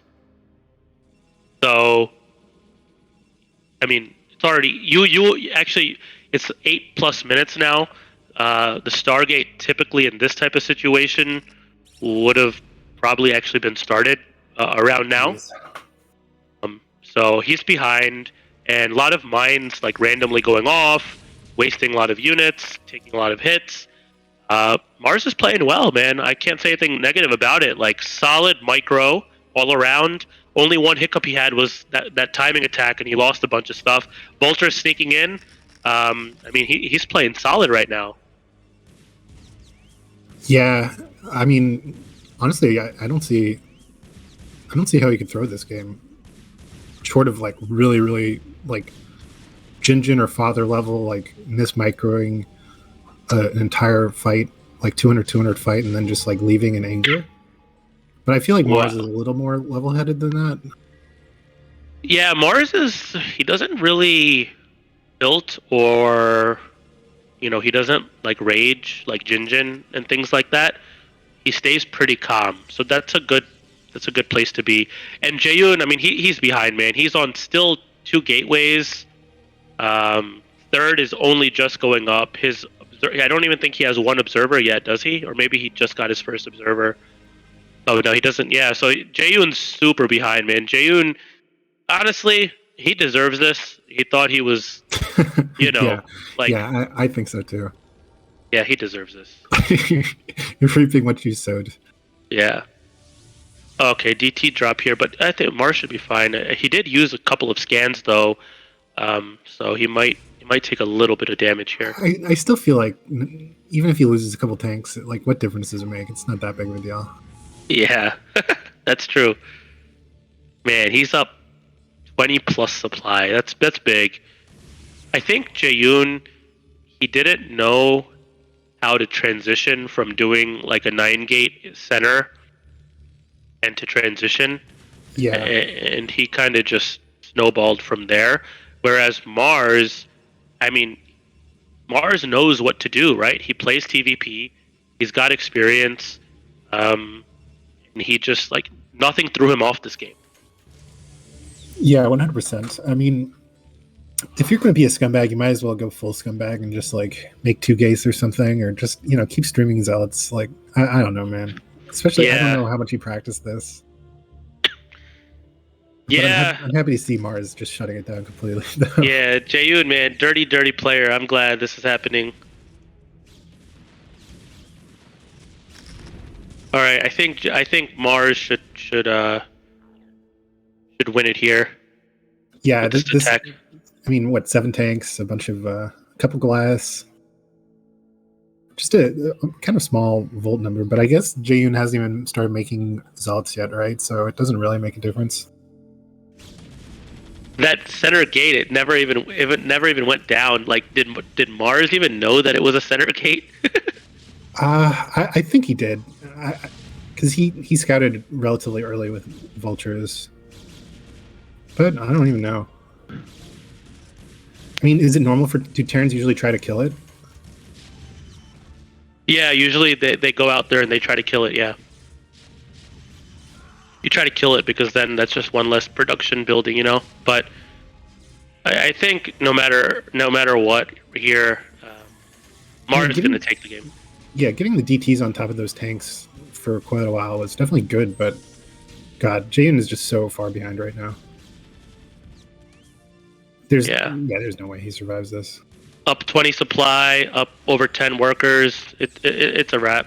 He should just not even siege here and just go. Why do Protoss even try? Like, has this ever worked for you where you're in this position, then you just start making DTs and streaming them in one by one? Like, yeah, it can. It's the Protoss power, right? So it can sometimes, but like in this situation, it's not going to matter. Yeah, Mars, man. Not when you have turrets there. Yeah, Mars did it though. I think this is over, and look at him. He's attacking the natural, and he's like, you know what? I'm going to attack the third at the same time. Good move. And oh, don't lose to the cannon though. Oh, he's good. I think Jaeyoon should GG sometime soon here. Yeah, I mean, just get out, Naga. Yeah. I'm so happy. Man. I'm so happy Jaeyoon lost. I would feel so bad if he won using a build. Yeah, like this. I'm happy. Mars like destroyed him this game. Good win for Mars. I know it's Jaeyoon's off race, but it doesn't matter. Like I think it's a good confidence boost for Mars, and I mean Mars showed that like, dude, you can't off race me. Like, what are you doing? Yeah. Go back to Zerg. Yeah, and actually, I think Mars TVZ is his best matchup. So to be honest, to be fair, I don't trust Terrans who don't have TVZ as their best matchup. Like, something is wrong with them. Honestly, I would have liked to see a rusty Jaeyoon Zerg versus Mars, man. Because I bet Jaeyoon is afraid. Like that's honestly why he's not playing ZVT in this tournament, because he doesn't want to get smacked by NA's up and coming Terrans. Yeah, and you know what the funny thing is? Like, I don't know what build Mars even did in this game, but it wasn't a normal Terran build. I don't know. I didn't see the build close enough, but I don't think it was like normal. He was like attacking off of like 3 factories, and then took an expansion, and then still attacked. And I don't know. Maybe his read was just like, I'm gonna win regardless, because Jaeyoon was on like 2 gateways for such a long time. But it's just like, it didn't matter what build he did or what he did. Like, the game was over regardless. Right. I don't know. I wouldn't be surprised if it was an actual like pro Terran build. I know all the Terrans have like these lame little like networks where they just like copy pro gamer builds. But let's be honest, Flash is in the military now, so that well is going to dry up pretty soon. We know he's the only Terran in the world that has a brain. So their new builds, their clever little strategies are going to be coming to an end shortly. Yeah, and I don't know what Jaeyoon's doing. This is like, I don't want to attack Raz, but I hope this isn't another Raz GG timing game, man. He's just in shock right now. It's like, oh wow, you saw that turret bomb? Well, that was nice. That was actually crazy, yeah. But still, this is like the good player, like slow GG timing, where they think like, okay, I'm a better player than this guy. That, I'll still be able to come back somehow. But come on. I mean, he just lost a lot of tanks there. Jaeyoon still has his third base. It's mining, I believe, still, and he's taking a ninja expansion. But I still don't think he can come back here. It's just too many units. Mars is on 3 base. I think. I wonder how many factories he has. It doesn't seem like he has like 8 or 9 factories. But Mars could improve his factory count, right? He's on 3 base, so he could probably go up to like 9 factories. Yeah, And he should anyway, because you could see his minerals are floating quite a bit. So I think like 3 base is like usually 9 or 10 factories. I think if you have 3 gas, you could probably do 10 factories. So he could have probably done that. But I also get the perspective. It's like, dude, this game is over. Like I'm not even right. playing anymore. Just get out. Yeah, I mean, Jayun doesn't even really have any like comeback mechanics right now, does he? Like, he still doesn't have arbiters out. He doesn't have carriers. I mean, there's only so much you can do with just gateway units. Yeah, you know what? Like every time I see Jaeyoon playing Protoss, he's always doing something like pretty clowny. And the thing is, like if Jaeyoon just plays normally, like I'm sure it would have been a good game. Honestly, it probably would have been, you know. Yeah, But it's like you're doing clowny stuff, so and it's your off race, so he doesn't know the transition, so he's suffering. Um, I think as the game goes on because he doesn't know how to transition from out of the clownness. right. Yeah, I'd say that's a pretty good assessment. But like I said, he deserves it. I mean, this could also be like, I'm a little inactive and I'm scared of losing to him in a straight up game, so I'm just gonna like do this clown Ooh, stat. ooh, going deep, man. I like it. It might actually be though. Yeah, Mars all over the place, man. He I found don't the want to. ninja expansion. I mean, he's all over the place, and Jaeyoon's probe count's still at 40. There's no chance for Jaeyoon. Really solid play too. Just like covering all your bases, making sure there's no ninja expansions. Like, you know, having the calm state of mind where you're like, you have a big advantage. Like, how could I possibly lose this? Like a hidden base. So I'm gonna go scout. Yeah, this is and I understand your kind of vendetta against Jaeyoon here because the man went scouts against you. Like that's, Hey, hey, I'll take it. I mean, W's a W, right? You got Yeah. that win. I would have felt pretty bad if I lost to a build like that. But honestly, I was close to honestly, like if I was scared when I was in that game because I put my den down late. I thought I made it earlier than I did, and if he just went Corsair, he probably could have killed like 2 or 3 overlords, and I would have been at a pretty big disadvantage. Yeah, you couldn't show your face around here for a while if you lost to that one. But I was so happy when I saw the scout go. All right, so I think there we go, the GG. Nice. Well, that's decisive 1-0 for Yeah, Team Revival. Nice win. awesome job from Mars, playing really really solid. Yeah. And I think like I've been reading the chat and through the game a little bit, and I think the consensus is like folks think Mars has improved. Mars has good macro. Oh, for sure he So has. that's good. That's good for Mars. And honestly, Mars he plays. He's one of the other players. I think he plays a good amount. And he's like actually he's got a drive to really try and improve. Whereas a lot of other players, they're kind of just like, I'm inactive. I play for fun. But Mars, he's actually trying to improve. Yeah, yeah. I mean, I wish I could say the same about myself, but I definitely don't play as much as I could. I do know like Father is another up and coming Terran who's similar in that regard. That's good, Uh, man. We don't have much Terrans in North American scene, right? yeah, It's like yeah, Gypsy and Nyokin, right? And Artosis, if you want to count him as well. Um, dude, you NAS boys need to get Whip into like shape here because he's messing around with off races. He's playing StarCraft 2. And oh yeah, I thought, Whip is good. Whip is actually but Whip he's very very casual though. yeah, that's exactly what I mean. I mean, I want him to take it more seriously so he can actually. I feel like Whip is really really good too, but Yeah, Whip is good. If he practiced, he could. I mean, Whip's actually already probably a top Terran player. I know. And I just want him to take it more seriously so he can like get to that even higher level. All right, cool. So who do we have here? We have who's K9ry? Who's that? Or Nuri or whatever. Who is that? Who's Tim Oh, playing? Who's Tim playing? Oh, it's Crane. It's Crane. All these like NRI names are messing me up. All yeah, right. that's so we have Crane against Tim here. Tim in the top, or 12 o'clock position is our red Protoss. And at the 7 o'clock, we've got Crane. PvP. Nice. On Ascension. Yeah, PvP on Ascension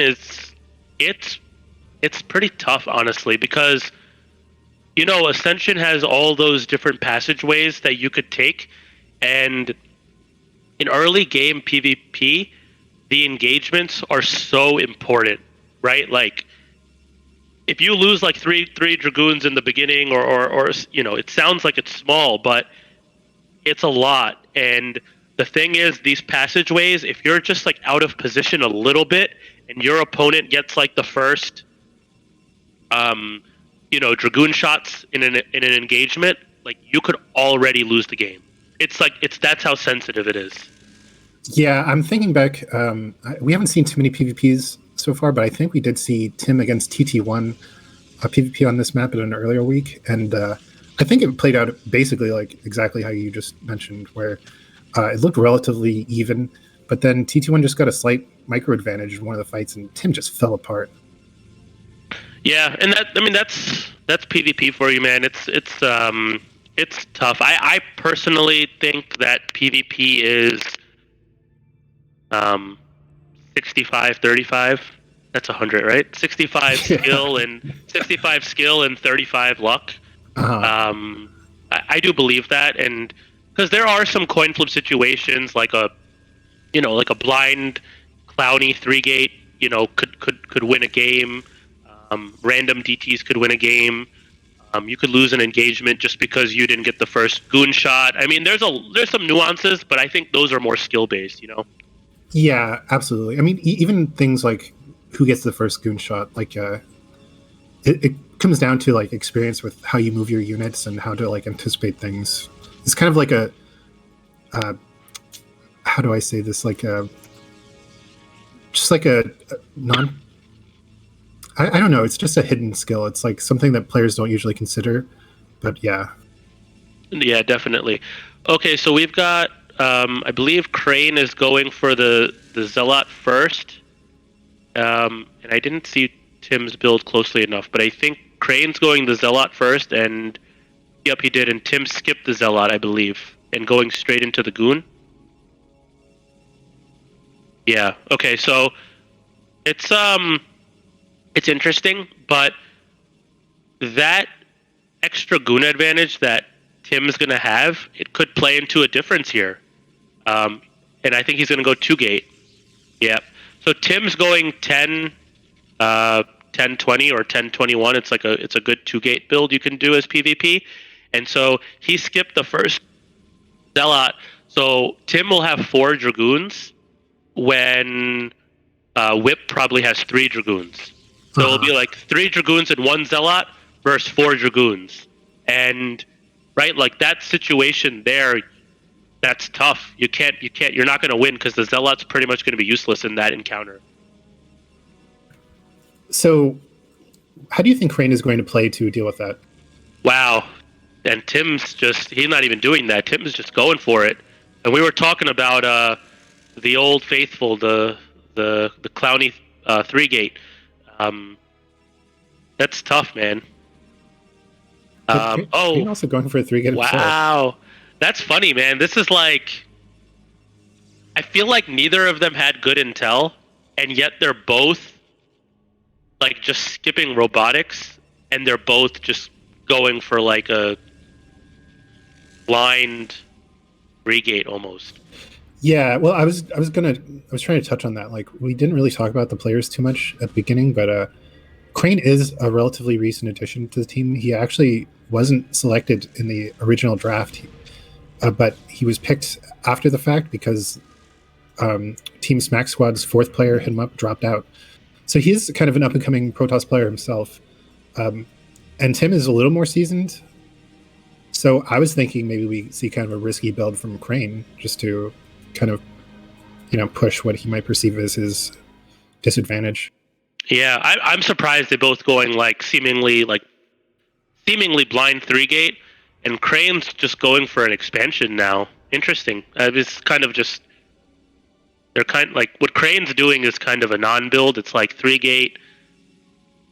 He's been stopping pro production a little bit, and I don't know if that's intentionally or just because. And now he's going into an expansion. If he takes the expansion too fast, he'll be in trouble. But here we see this is what I was talking about. Ascension has those weird passageways, and now Tim's out of position a little bit. He's got the high ground advantage. And now Tim's coming in, and I think let's see how this battle goes. I feel like Tim has a pretty actually, his army is smaller, but I think he's microing better. Yeah, the zealot, it doesn't really do too much in this engagements right now. Good thing Crane did not make that nexus, but now you see he's taking all these extra shots. But at least that passageway there is narrow, so Tim can't go through. He has to walk all the way around, and then by the time you walk around, the opponent's going to have an extra three goons, basically, So I think Crane's fine here. He'll be able to defend. And the thing is, if he defends this... Oh, nice goon pull back there. If he defends this and gets to keep the Nexus, then I think Crane's going to be ahead. Oh, no, yep, wow. He's ahead. He held this. Tim wasted a few too many, and Crane's actually microing kind of pretty good here, honestly. Yeah, when the battle first started, Tim got a couple extra attacks, and I thought maybe Crane was just going to crumble a little bit, but just playing very calm, very collected. Yeah, and Crane I think he was pausing the probes. He's resumed them now, and Tim, it doesn't look like he stopped probe production. I don't know, but Tim's Nexus is going to be behind now. But the faster second Nexus should more than make up for his kind of probe cuts, right? Yeah, definitely. I think Tim's going to go for one more attack. I think he knows he's behind, but now he's behind on goon count here as well, so it's not good for Tim. Yeah, and also just a bad angle to attack in, on top of the defender's advantage. Yeah. Honestly, it's just surprising they both went like blind 3-gate. Even I'm still kind of like, I don't know the logic behind it, honestly. And Tim... This is crazy. Tim's just going for the Citadel as well. Still no Robo. At least Crane's like, okay, well, I gotta get a Robo, man. This is crazy. Tim's just going for it though, and I get it. There's nothing wrong like with this kind of play. It's kind of just like that's PvP. You can actually win games like that. I mean, it's the reality of this, Yeah, it's a gamble, right? But Tim knows he's in a bad position, so he has to do something. Yeah, Tim's thinking is probably like, okay, this guy went 3-gate like me. He got a faster Nexus than me. He's probably still all in, and Crane's probably going to skip observers to keep massing up. But I think Tim's going to see that assumption's wrong. So it's crazy though, because if you think about the fight that those two had at that underneath the platform, Tim won that battle like right around here, and you were saying like Tim's winning right now. And I think he was, and then he wasted like a few too much units, like going to attack Crane's Nat, and Crane just took over the game. Yeah, and I assume this is sort of similar in PvP as it is in ZVZ, where when you get that worker advantage, or you get that like basically any advantage, you get an army advantage or a tech advantage, and you can just run with it. It's very, very tough for the other player to come back from that. Yeah, and I think this is going to be a tough situation now for Tim, because I think he's kind of doing a little bit of a Hail Mary. He skipped his Robo. He's just going for the DT. And, it would be crazy if this DT goes, like, in an alternate path and kind of goes around the Observer.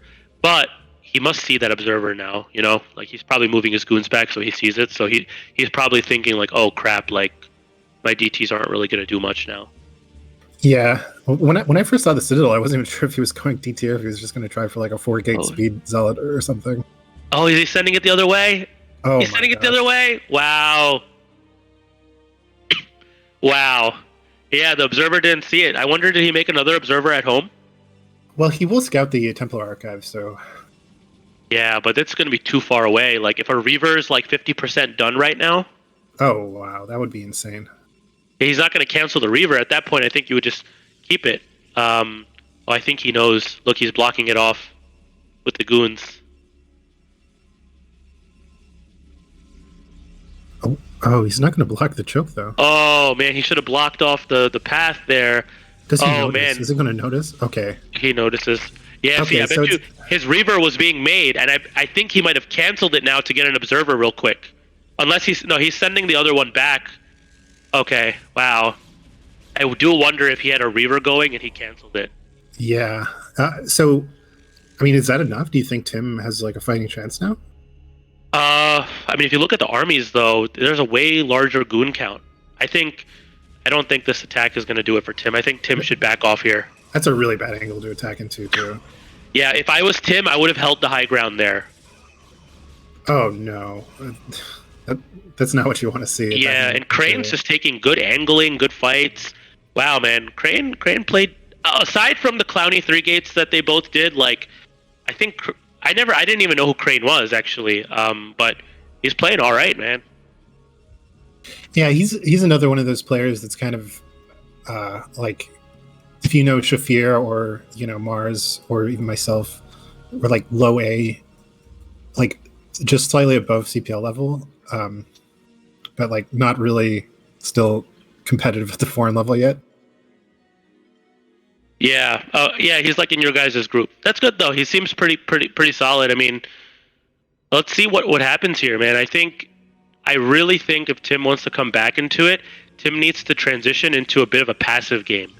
So, like in this game, Tim's been the aggressor. But as he's been the aggressor, he's actually been losing some of those engagements that are crucial in the early game. And if you're going to be the aggressor, you can't lose all the opening fights, right? So Right. that's how Crane slowly took the advantage, chipping away, got a faster nexus, and then Crane's just been playing pretty passive game. And he's just been letting Tim keep on coming to him. So I think Tim needs to transition his mindset, and I think Tim needs to get into a passive game, and he needs to hold the high grounds, like put his units on the platforms, and kind of just play passive and defensive.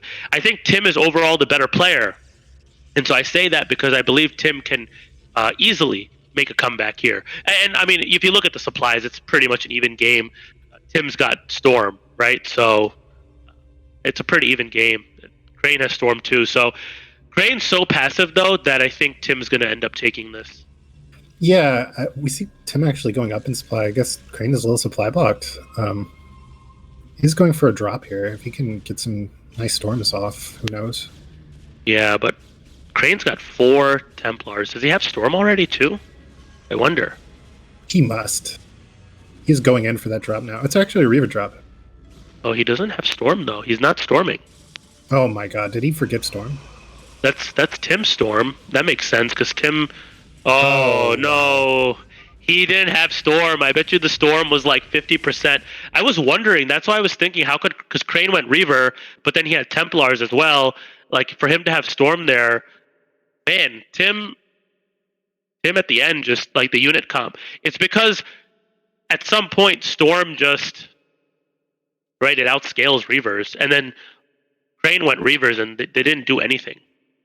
Yeah, that's really is that normal where a player would start Reavers and then switch into a Storm? I figure usually it's like one or the other in PvP. No, I mean you're gonna get both, but like if you're gonna go Reavers, I think the DT threw Crane off. That DT getting in, I think it threw him off because I think he ended up canceling a Reaver.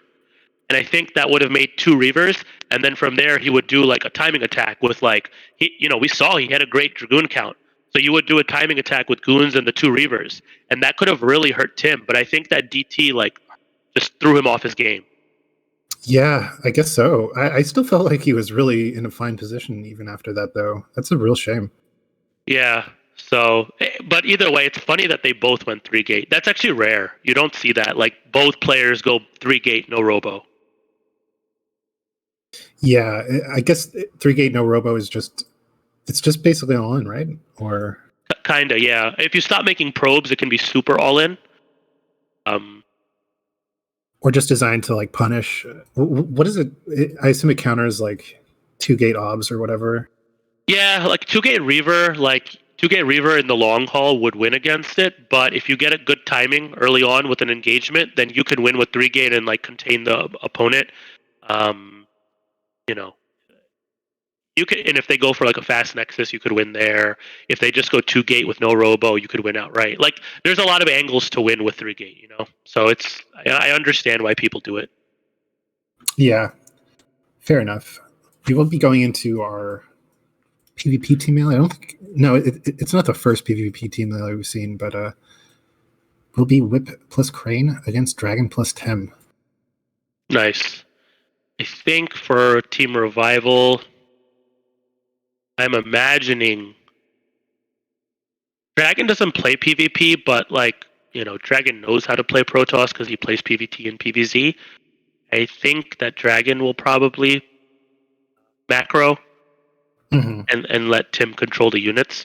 Dragon's macro is just good, right? I mean, he plays Protoss anyway, so his macro is going to be good, but I think his micro is a little bit weaker. So I think Tim will micro.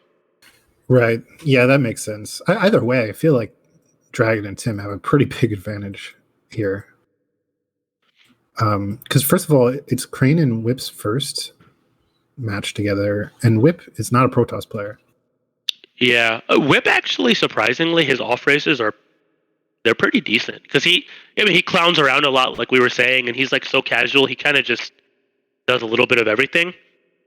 So, I mean, I think Crane will macro. Yeah, I would imagine so, because I feel like Whip probably isn't as knowledgeable about builds and so on. Yeah. But yeah, I agree. I mean, his Protoss is definitely decent, and I think his micro is really good. Yeah, so this could be interesting, and like, it's PvP. I mean, anything could happen. Like I said, it's rare for 3-gate versus 3-gate, but anything could happen in PvP. Yeah, I would guess it's going to be a 3-0 though for Team Revival. Man, I don't know. I kind of want Team Smack Squad to lose too, just because they've lost every match so far.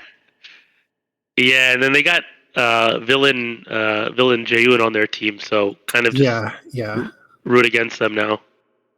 I mean, I don't know, man. Crossy is the one. He's the team leader, and he's the one who makes the lineups, and he didn't even include himself. I think like any of the next 3 weeks. So how does the format in the tournament work? Like beyond this? So 4 teams. Every team is actually going to get to the playoffs, but I don't know if you watched ASTL at all. ASTL 2 teams actually did drop out after the group stage, but in this case, every team is going to get to the playoffs. But the 4th place team will play the 3rd place team in the first playoff week, and then they'll face the 2nd place team. The winner of that will face the 2nd place team, and then finals will be the winner of the 2nd place, and the week 2 finals versus the 1st place team, if that makes sense. Okay, interesting. I didn't watch ASTL or anything, so that's cool. It's a interesting format. Yeah, so maybe Crossy and Team Smack Squad are just like cutting their losses and getting Crane some experience. Getting everyone a chance to play a little bit.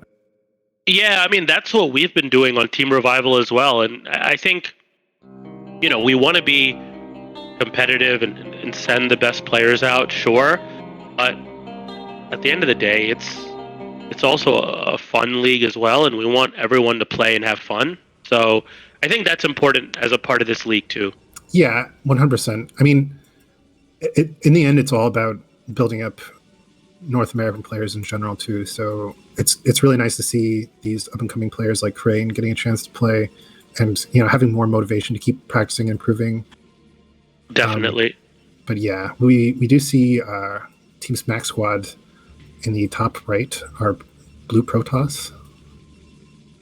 And we've got Team Revival at the 7 o'clock, Tim and Dragon.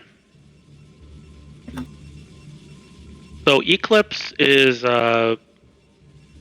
Eclipse is, you could play pretty standard on Eclipse. I'm curious to see because in PvP, as we discussed, like the opening engagements and things like that's very important. And in Team Melee, I feel like it really changes the dynamic in PvP. Um, because if your opponent is just someone who can micro really, really well, and they're only focusing on just that, um, even if the team doesn't really know how to play PvP, they could just get an advantage. Yeah, yeah. I mean, it's kind of funny when two players are really just concentrating on micro. It's almost like an entire different game from just like regular StarCraft. I Yeah, mean, it is. it's when you're really just focusing on that and nothing else. I don't know. I mean, I'm not the greatest with micro and Protoss units, but I would imagine at that point it's like a lot of mind. It's almost like a fighting game, almost, where you're just like angling for positions and like spacing out properly and stuff. Yeah, it's crazy. It's a totally different game. I personally think that the addition of Team Melee, it's fun. It's a cool addition. And I think it's better than like normal 2v2 or something like that. I think this whoever decided this was cool in my opinion. Yeah, yeah. The only downside is that replays don't work yet, but we are hoping that. I don't know if you're aware of the Shield battery client from Team Liquid, but Yeah, I read the thread. But I actually personally haven't tried it yet. But everyone says it's pretty cool. yeah, yeah, really nice latency and just also just having an alternative that isn't linked to Blizzard is nice because who knows how they're going to continue supporting StarCraft down the road. But yeah, they are working on getting Team Melee replays working as well, so that's pretty cool. Yeah, that's cool. I mean, honestly, if like people want to start playing there and like leagues start mandating like people go play on Shield battery, that could be a cool way to like get that server some visibility and whatnot. Yeah, yeah, it is still a work in progress, so I'm not sure that it's like. I know there are some problems with like when the game launches a little differently than it does in the regular BattleNet client. So like I've played some games there, and sometimes your position starts like off center a little bit, which really throws off your early split, at least for me. Yeah, But definitely. but yeah, super cool initiative. I hope to see more stuff in there soon. Yeah. All right, so let's see what kind of opening we have here. So Crane is going to lose. Team Smack, I guess I should say, is going to lose the opening probe. That kind of hurts actually, because that opening probe, um, you kind of know like when the goon is going to pop, and you as a player kind of send the probe away so you don't lose it. And it's good to keep that probe alive. Either one, you just send it back to your base to mine minerals, or two, you kind of leave it like outside the opponent's net so you can kind of see when they come. Yeah, Yeah. a little curious to me. Maybe if it was Whip on the micro, maybe he's just a little less knowledgeable about that. Like you were saying, Hawk earlier, he wasn't so sure what to do when he had that big army that T21 macroed up for him. So maybe Whip just didn't realize, like, the goon's going to be out. I need to get out of here. Yeah. So if we take a look at the two builds the teams took, Crane went for the 10-21 build, which is like a 2-gate build, so you'll have like 4 goons quickly. And Team Revival, they went for 2-gate Robo. So pretty even builds. I think if there's a good encounter, then someone could take an advantage. Something's wrong with their build because the 4th Dragoon's not there. So I don't know what they did, actually. Yeah, I don't know. Is this unusual, too, for a Protoss to have that much gas and that much minerals? Yeah, it's... no, it's a little bit high on the gas, actually. You should be using your gas right away. Yeah. Is that just because of, like, a flaw in the build, or... Yeah, I didn't see when they made their second gateway, but something seemed a little off. But then again, they have 5 goons, and whoa, what are they doing? They're way out of position. Yeah, that's... Their units are like scattered too.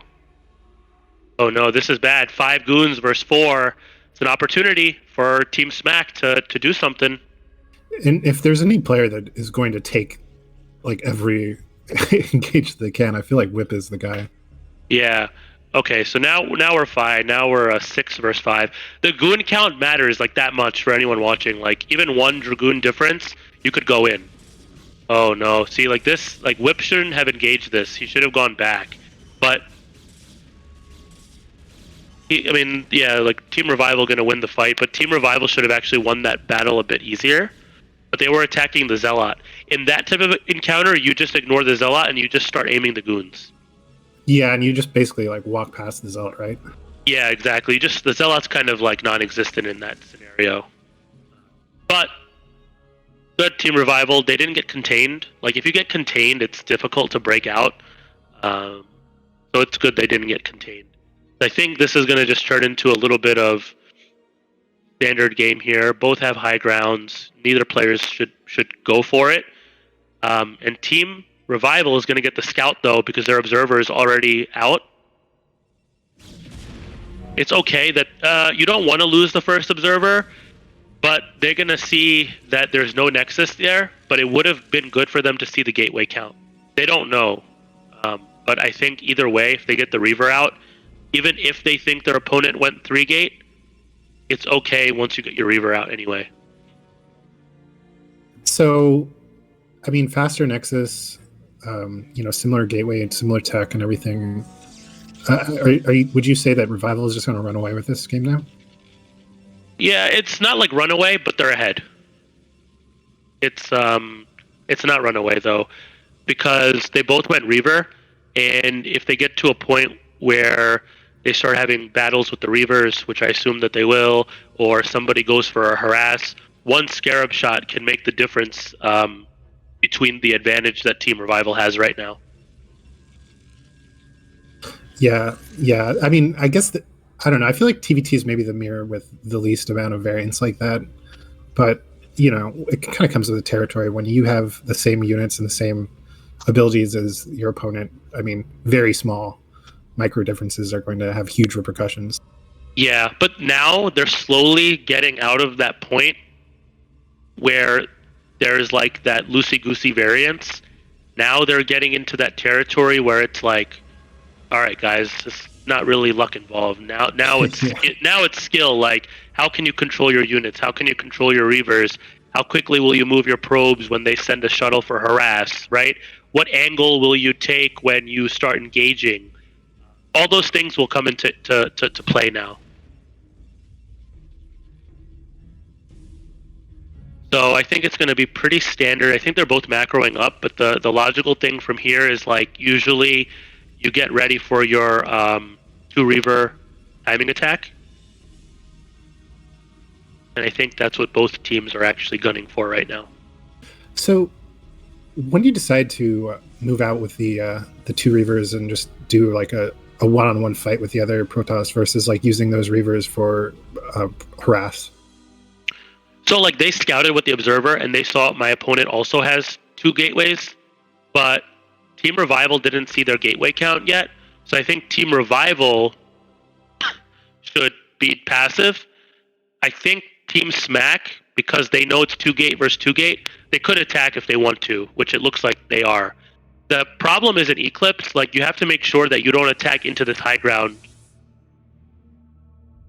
Yeah, that looks absolutely horrendous to try and attack into. Okay, so we have a shuttle going at 6 o'clock. Oh, they have speed shuttle too. I believe it was speed shuttle. Is it? Yeah, it is. Yeah, I feel like that's like a whip call. Like, dude, just give me some speed shuttles and let me go harass. Yeah, in speed shuttle nowadays in PvP, it's pretty standard, honestly. When you get to this point in the game, oh, will they pick it off? Nah, there's no way to catch up.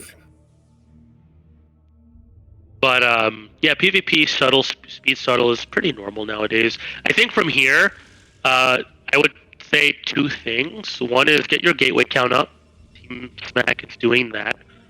Team Revival's already at 4. That's good. But it's 4-gate versus 6-gate, so that's one thing. And then 2, in PvP, you actually don't need your probe count like crazy high. I would. Oh wow. Okay. Oh, so wow. Close. Wow. Just one hit away. I wonder. It's probably just one Reaver, but that still would be pretty big.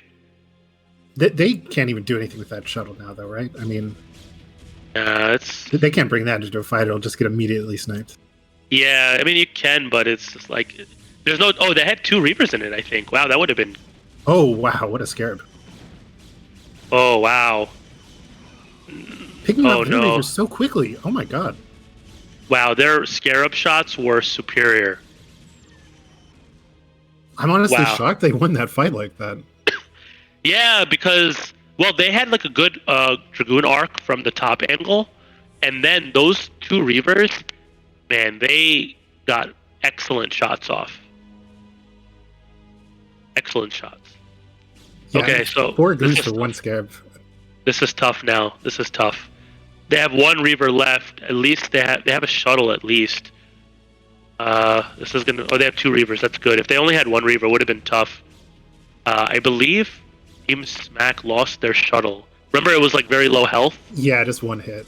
Yeah, so that was actually kind of a little bit of a saving grace because they would have had the Reaver follow up here as well. But okay, Team Revival, nice. They're safe.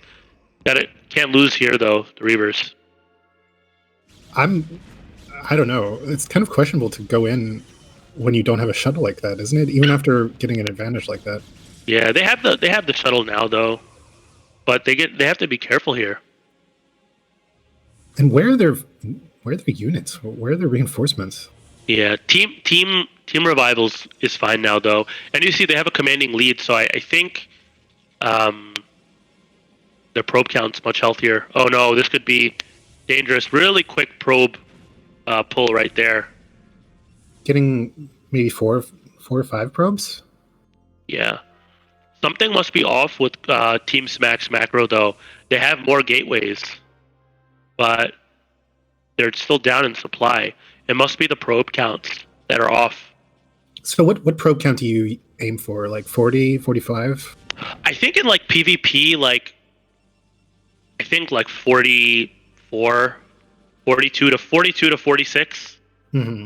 is Like fine. that sweet spot.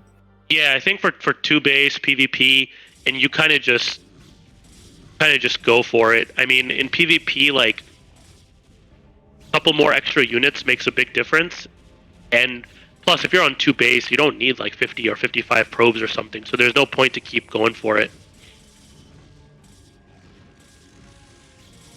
All right. So Team Revival also has been so conservative in terms of trying to get that third.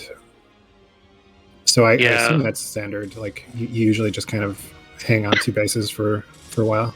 yeah. In PvP, you kind of you could be on 2 base for a long time and still win the game. Actually, the folks who rush into their 3rd base too fast end up losing because the other opponent didn't take a 3rd and they just had like an extra round of zealots, and then they just steamroll you. So yeah, there's a lot of delicacies like that. You just got to be very careful. It's super sensitive in that sense. Yeah, it makes a lot of sense. All right, but they are up so much. It's a crazy lead to have in any mirror match, right? Like you're up that much, so yeah. And the crazy thing is, I mean, like you said, it has to be probes because their macro isn't even that bad. Like they're not going up in minerals very very much. Yeah. What amazing storms. Yeah. Good storms, but nice attacking by. I think it's Whip controlling it. Who I can't tell. Well, I don't even know if it was so much that whoever was controlling it was doing an amazing job because they were just sitting in the storms, but they had such a way better arc. Yeah, and I think on the other team, Team Revival, I think it's Dragon. Really? I think so. The yellow colors are like kind of similar, the boxes and the minimap, so it's hard to tell exactly. I can't tell. But yeah, I don't know. But you see, they like were 30 supply, and yeah, and they lost the whole army, and now it's similar-ish. So it's got to be the probe count. Yeah, most of the supply advantage was maybe in the probes, I guess. Yeah, I think Team Revival probably had 50 plus.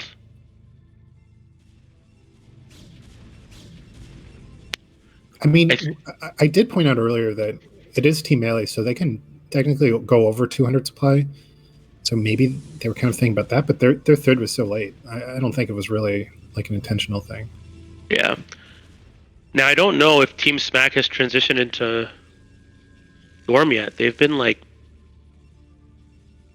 having a lot of Reavers every time I look, and they're still harassing with the Reavers. I think, harassing with the Reavers at this point, it's not too cost efficient to do that. And they have speed shuttle too, so it's way easier to just fling High Templars at bases and just try to get the probe count down using Storm. Yeah, I don't know exactly what happened just now, but we did see that their gas was like going over 1K, and it very quickly went down to 200. So I'm guessing they made a round of High Templar. Yeah, and you see like the supply is super close now, but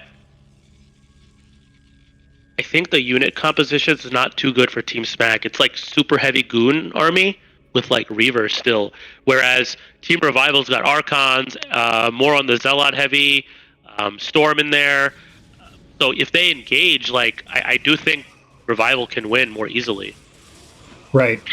Yeah, and correct me if I'm wrong, but when you have heavy Zealot armies like that, it's very hard for the enemy to storm those. Whereas if you just have a big clump of goons, it's like easy target, right?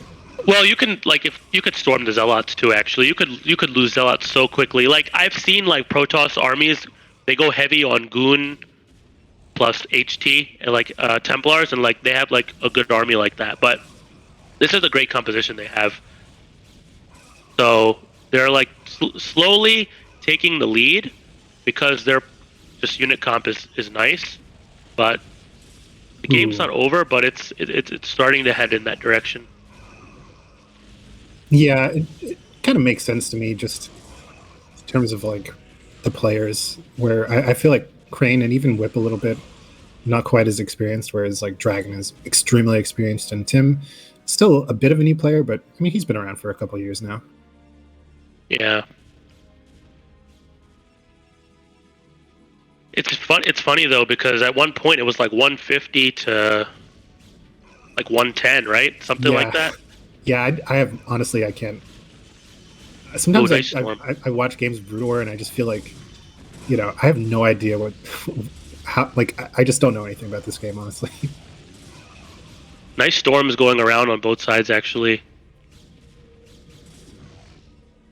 And the upgrades, I don't know what is it, 1-0 and 1-0. Okay, same upgrades. The upgrades do make a difference as well, so that could be a way for Team Smack to get in it. I feel like with the core of Team Smack's army gone now, though, they're just going to get overran. Yeah, and they don't have like a good probe count. Like, look at the probe count at the natural; it's pretty much nothing. Yeah, what is that, like 7 probes, 8 probes? Yeah, but this has been a pretty good Team Melee match, honestly. Like, there were a lot of fights back and forth. Yeah, like I said, I mean, I did not expect the game to be this even. Yeah, it was a good match. It was a good match. I think a lot of shuttles flying around, a lot of coordination that there needed to be.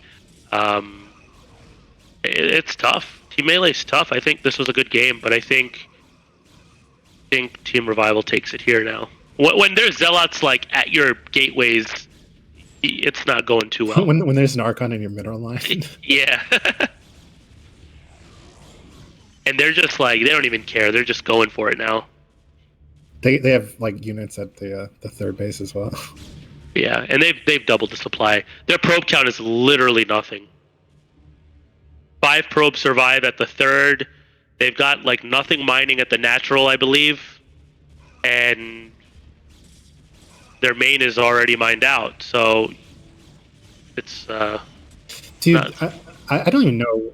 I literally know nothing about late game PvP. Like, honestly, PvP is the biggest reason why I don't play Protoss. And man, how do you deal with this? Like, just, storm drops instantly obliterating your entire probe count. Yeah, it gets kind of crazy. Like you have to storm drop them, and they storm drop you, so you neutralize the probe counts. But honestly, you just got to be fast on the trigger. It's hard though, late game. That's why I think a lot of people prefer PvP not to go to late game. Yeah, I would think so. But anyway, very nice job from Team Revival. 3-0 victory for them, and we see. I think Team Revival is up 3-1 total now. And Smacksword going down to 0-4. Yeah, I think good job on the 3-0, and I think this puts Team Revival in place. I feel like, yeah, I think Revival is in second place. Yeah, second or third. I think we've only lost 1 week, I believe. Do the scores matter, or does just the win matter? I think the scores matter, but I think the win is the most important. Yeah. But, I'll say Crane impressed me today, actually. He did pretty good against Tim, and then obviously he must have been macroing in the last game. Probe count and some other things set aside, I thought he still did pretty good. Yeah, and like I was saying, I mean, he is up and coming, and he was kind of just thrown into this situation because one of our players dropped out. So, good for him. I agree, he played really well. I think he had a pretty decent advantage, but just a little bit of lack of experience coming into play.